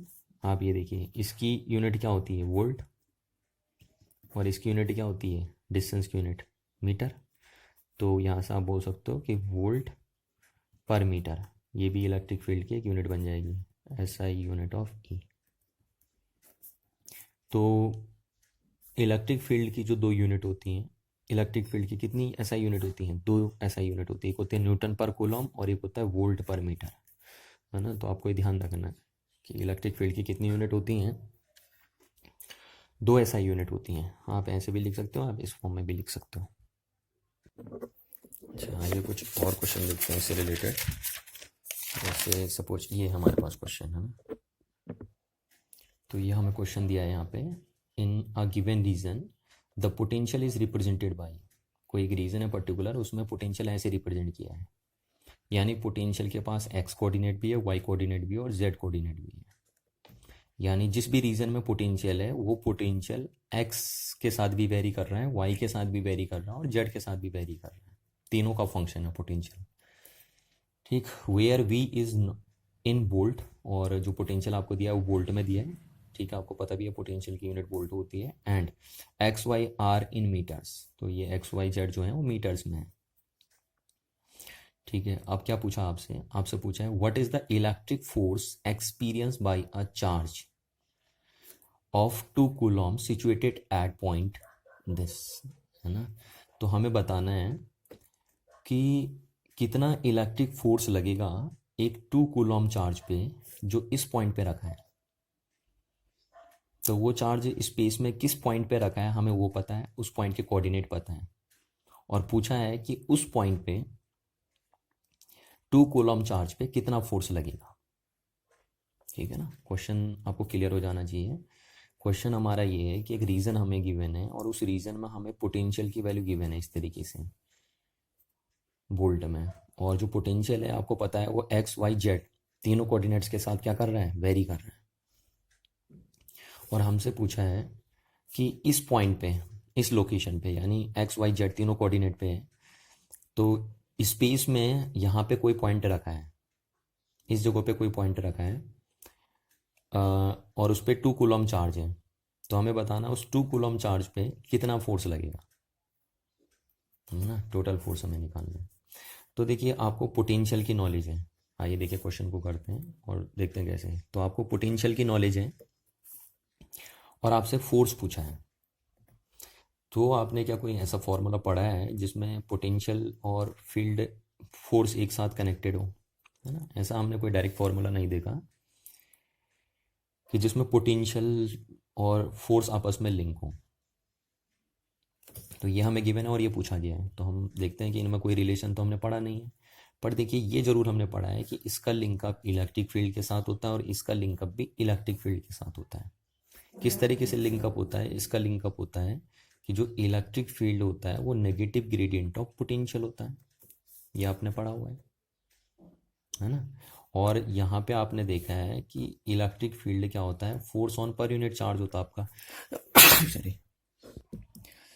तो यानी अगर हमें इस पॉइंट पे फोर्स निकालना है कि इस पॉइंट पे रखा 2 कूलॉम का चार्ज कितने फोर्स का एक्सपीरियंस करेगा, तो उसे निकालने के लिए हमें क्या निकालना पड़ेगा, पहले इलेक्ट्रिक फील्ड, है ना। ये देखिए इलेक्ट्रिक फील्ड निकालना पड़ेगा, तो इसकी वैल्यू हमें कितनी दी है, 2 कूलॉम, 2 कूलॉम दी है।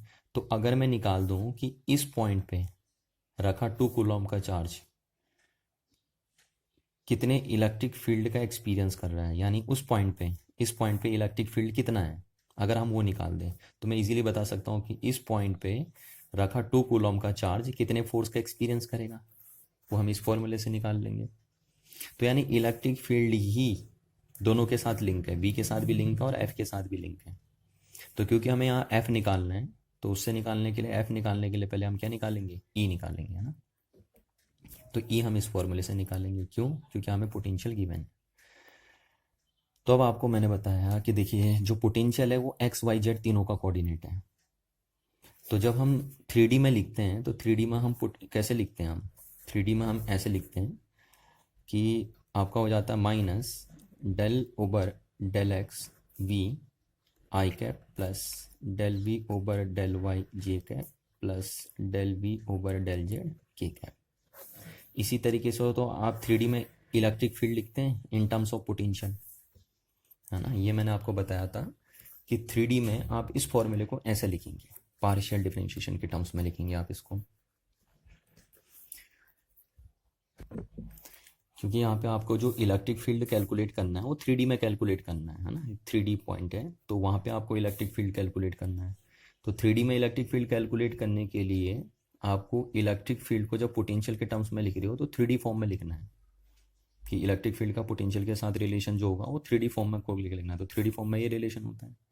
तो अब अगर मेरे को ये पता चल जाए, ये पता चल जाए, ये पता चल जाए, तो मैं बता सकता हूँ कि 3D में इलेक्ट्रिक फील्ड कितना होगा ना। आप ये बोल सकते हैं कि ये क्या है, देखिए ये आपका क्या है, ये है electric field in X direction, plus ये क्या है आपका electric field in Y direction, और प्लस ये क्या आपका electric field in Z direction है। ये 3 चीज़ें आपके पास। तो आपको यानी एक्स वाई जेड डायरेक्शन में इलेक्ट्रिक फील्ड चाहिए, तो आप टोटल इलेक्ट्रिक फील्ड निकाल लेंगे इस पॉइंट पे, तो इनकी हेल्प के बेस पे निकालेंगे। तो यहाँ से आपका ई एक्स कितना हो गया, ई एक्स हो गया आपका del V over del X, है ना। और किस पॉइंट पे आपको निकालना है, आपको निकालना है 1 1 और 1 पॉइंट पे, इसी पॉइंट पे तो निकालना है स्पेस में। तो देखिए हम कैसे निकालेंगे, del V over del X और v की वैल्यू हम यहाँ से रखेंगे तो कितनी है v की वैल्यू आपकी 6x minus 8xy minus 8y plus 6yz, ये आपकी वैल्यू। तो यहाँ से आपका देखिए डिफ्रेंशिएशन कितना हुआ, ये पार्शियल डिफ्रेंशिएशन आप कर रहे हो है ना, तो 6x का कितना हो जाएगा, देखिए ये हो जाएगा आपका, चलो मैं ऐसे लिख देता हूँ पहले, 6x माइनस कितना हो जाएगा del over del X of 8xy minus del over del X of ये आपका लिख दिया मैंने 8y और plus del over del X of 6yz। ठीक है, तो ये आपका बना 6 तो बाहर आ जाएगा और x का x के रिस्पेक्ट में कितना हो गया 1 माइनस, अब देखिए आप यहाँ से 8y को बाहर लिख लेंगे। क्यों 8y को बाहर लिख लेंगे यहाँ से, क्योंकि 8y कांस्टेंट माना जाएगा ना, y कांस्टेंट माना जाएगा जब आप x के रिस्पेक्ट में पार्शियल डिफरेंशिएशन करते हैं तो, क्योंकि जब x के रिस्पेक्ट में पार्शियल डिफरेंशिएशन होता है तो y z वेरिएबल कांस्टेंट माने जाते हैं, तो ये y बाहर आ जाएगा, तो 8y बाहर आ जाएगा और x के रिस्पेक्ट में कितना हो जाएगा 1 माइनस 8 है ना 8y। तो अब देखिए 8y कांस्टेंट जैसे बिहेव करेगा, क्योंकि x है तो x के लिए तो y वेरिएबल कांस्टेंट है, तो यानी कांस्टेंट का डिफरेंशिएशन x के रिस्पेक्ट में कितना हो जाएगा 0 प्लस, अभी आपका है 6 तो ये 6 आ जाएगा बाहर, और y और z, तो y z भी क्या है आपके कांस्टेंट है, क्योंकि x के रिस्पेक्ट में डिफरेंशिएशन हो रहा है, तो x के रिस्पेक्ट में पार्शियल डिफरेंशिएशन करने के लिए y z कांस्टेंट मानते हैं आप, तो कांस्टेंट का डिफरेंशिएशन कितना हो जाएगा 0। तो ये बन गया आपका इलेक्ट्रिक फील्ड x डायरेक्शन में, है ना। अब आपको निकालना है इस पॉइंट पे इलेक्ट्रिक फील्ड, तो इस पॉइंट पे निकालने के लिए आपको x की वैल्यू 1 पुट करनी है, y की वैल्यू 1 पुट करनी है, z की वैल्यू 1 पुट करनी है। ठीक है, तो हमने यहाँ पे रख दिया 6 माइनस 8 इंटू वाई की वैल्यू कितना पुट करनी है 1, और ये आपका आ गया, तो यहाँ पे आ गया आपका ये टोटल 6 माइनस 8, तो ये आ गया आपका -2। ठीक है, ये -2 आ गया आपका। अब क्योंकि देखिए ये है x डायरेक्शन में इलेक्ट्रिक फील्ड आपका 1 पॉइंट पे, तो देखिए यहाँ पे मैं इस माइनस को भी आगे लिख देता हूँ यहाँ पे, क्योंकि ये माइनस आ गए, या आप चलो ऐसे ही लिख देते तो ऐसे ही लिख सकते हैं आप। ठीक है, तो x डायरेक्शन में जो इलेक्ट्रिक फील्ड है इस पॉइंट पे वो इतना आया आपका, कितना आया -2। अच्छा, सिमिलरली आप y डायरेक्शन में कैसे निकालेंगे इलेक्ट्रिक फील्ड, तो आप लिखेंगे कि y डायरेक्शन का जो इलेक्ट्रिक फील्ड होगा 1 पॉइंट पे वो कितना होगा, देखिए वो होगा आपका del v over del y, तो आप डेल ओवर डेल y और v के सामने कितना पुट करेंगे, v की वैल्यू आपको दी है ये है 6x minus 8xy minus 8y plus 6yz, ये दी है। तो अब देखिए मैं इसे सीधे शॉर्टकट लिख दे रहा हूँ, आपको पता होना चाहिए कि कैसे कैसे ये हो रहा है ना, क्योंकि आप पार्शियल डिफरेंशिएशन कर रहे हो y के रिस्पेक्ट में, तो आपके x और z क्या माने जाएंगे, कांस्टेंट माने जाएंगे। पार्शियल डिफरेंशिएशन में होता ही यही है ना, कि जब आप y के रिस्पेक्ट में करते हो तो x z को आप कांस्टेंट मानेंगे। तो देखिए इसमें x के टर्म्स हैं, तो ये इसका कितना हो जाएगा 0 हो जाएगा, क्योंकि आप y के रिस्पेक्ट में कर रहे हैं, माइनस। अब आ जाइए इसका, तो इसमें देखिए 8x को तो कांस्टेंट जैसे बिहेव होगा तो उसको हम बाहर ले आए, और y का y के रिस्पेक्ट में कितना हो जाएगा 1 हो जाएगा, माइनस। अब यहाँ देखिए 8 है और y का, तो 8 तो आ गया बाहर, और y का y के रिस्पेक्ट में कितना हो जाएगा 1 हो जाएगा, प्लस यहाँ देखिए 6z तो आ जाएगा बाहर, क्यों आएगा बाहर, क्योंकि 6z कांस्टेंट माना जाएगा, और y का y के रिस्पेक्ट में कितना हो जाएगा 1 हो जाएगा पार्शियल डिफरेंशिएशन।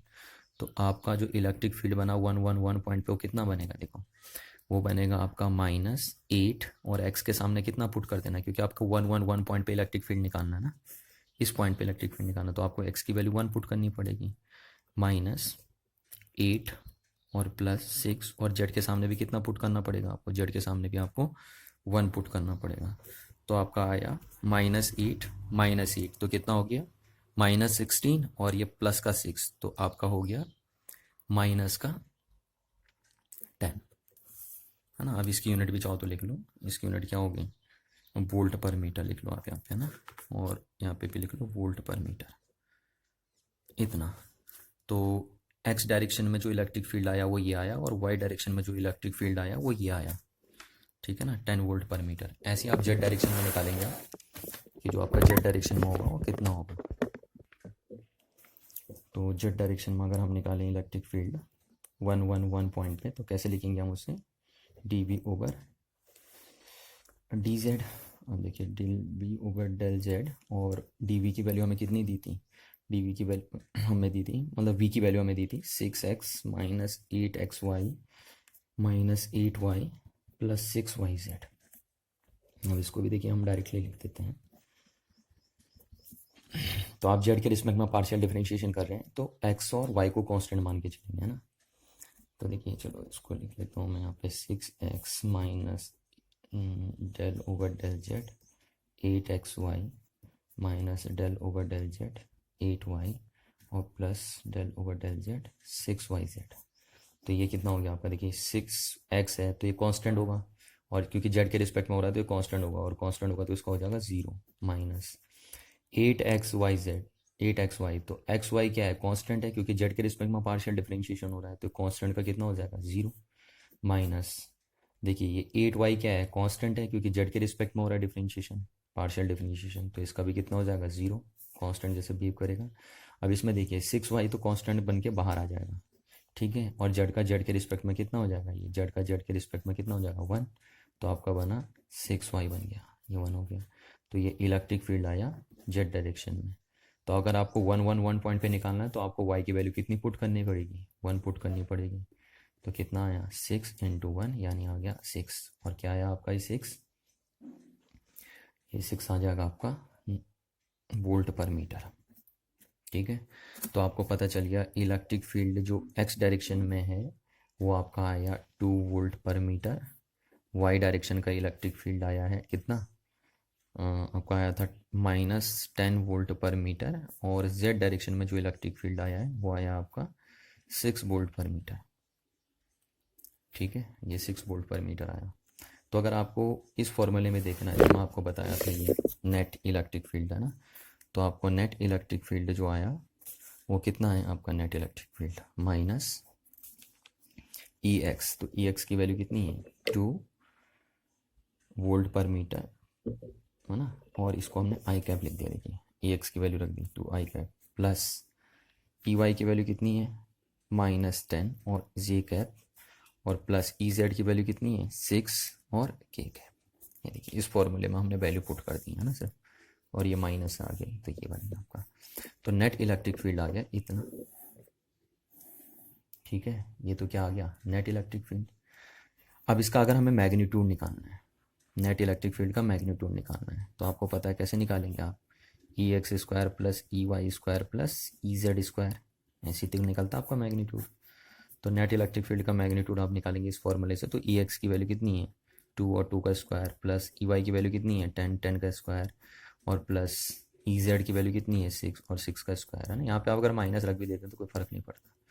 तो ये आपका हो गया 4 + 100 + 36, तो आपका आ गया √140। तो नेट इलेक्ट्रिक फील्ड जो आया 111 पॉइंट पे स्पेस में, वो कितना आया आपका √140। तो देयरफॉर हम बोल सकते हैं कि इस पॉइंट पे जो चार्ज रखा है ना, कितने कूलॉम का 2 कूलॉम का, वो कितने फोर्स का एक्सपीरियंस करेगा, तो फोर्स इक्वल टू क्या हो जाएगा Q × E। अब Q आपको कितना दिया है 2 कूलॉम का दिया है, तो इसलिए F कितना हो जाएगा आपका 2 × और किस पॉइंट पे आपको फोर्स निकालना था स्पेस में, इस पॉइंट पे फोर्स निकालना था, तो आप इस पॉइंट पे इलेक्ट्रिक फील्ड देख लेंगे, तो इस पॉइंट पे जो इलेक्ट्रिक फील्ड है वो कितना है √140, तो आपका ये आ गया। तो इतने फोर्स का एक्सपीरियंस होगा एक 2 कूलॉम के चार्ज को, है ना, 2 कूलॉम के चार्ज को स्पेस में 111 पॉइंट पे, जब उस स्पेस में इलेक्ट्रिक पोटेंशियल इस तरीके से डिफाइन किया गया हो। तो ये बना आपका, और ये यूनिट क्या बन जाएगी इसकी न्यूटन बन जाएगी। तो ये रहा आपका फाइनल आंसर, इतना बनेगा। चलो ये देखिए एक क्वेश्चन और देखते हैं, ये रहा हमारा क्वेश्चन, है ना। तो देखिए हमें क्वेश्चन क्या गिवन है, the electric field outside a long straight wire is given by. तो हमारे पास जो इलेक्ट्रिक फील्ड है outside a charge long straight wire is given by, इस तरीके से दिया है कि एक लॉन्ग चार्ज वायर हमारे पास है ना, और इसका इलेक्ट्रिक फील्ड जो है वो इतना है, ठीक है। कितना इलेक्ट्रिक फील्ड है हमारे पास, इलेक्ट्रिक फील्ड की जो वैल्यू है वो है 1000/r वोल्ट पर मीटर, इतना इलेक्ट्रिक फील्ड हमें दिया है एक लॉन्ग स्टेट चार्ज वायर का। तो आपको यहाँ से दिख रहा है कि जो इलेक्ट्रिक फील्ड है इस वायर का बनाया हुआ इलेक्ट्रिक फील्ड वो डिस्टेंस के साथ चेंज होते जा रहा है, यानी नॉन यूनिफॉर्म इलेक्ट्रिक फील्ड इसका है। इस रीजन में जो भी इलेक्ट्रिक फील्ड ये बनाएगा वो नॉन यूनिफॉर्म होगा, क्योंकि वो डिस्टेंस के साथ क्या होगा, चेंज होते रहेगा।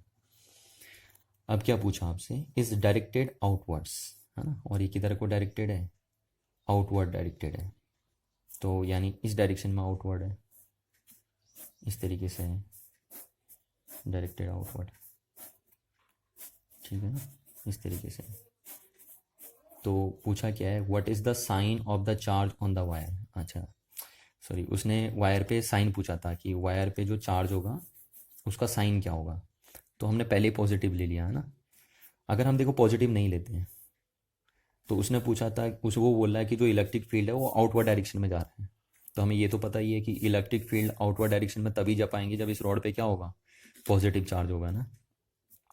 इस रॉड पे क्या होगा या इस वायर पे क्या होगा, पॉजिटिव चार्ज, क्योंकि electric field lines positive charge से क्या चलती हैं, दूर चलती हैं। पर हमने यहाँ पहले ही पॉजिटिव ले लिया, तो ठीक है, कोई दिक्कत नहीं है।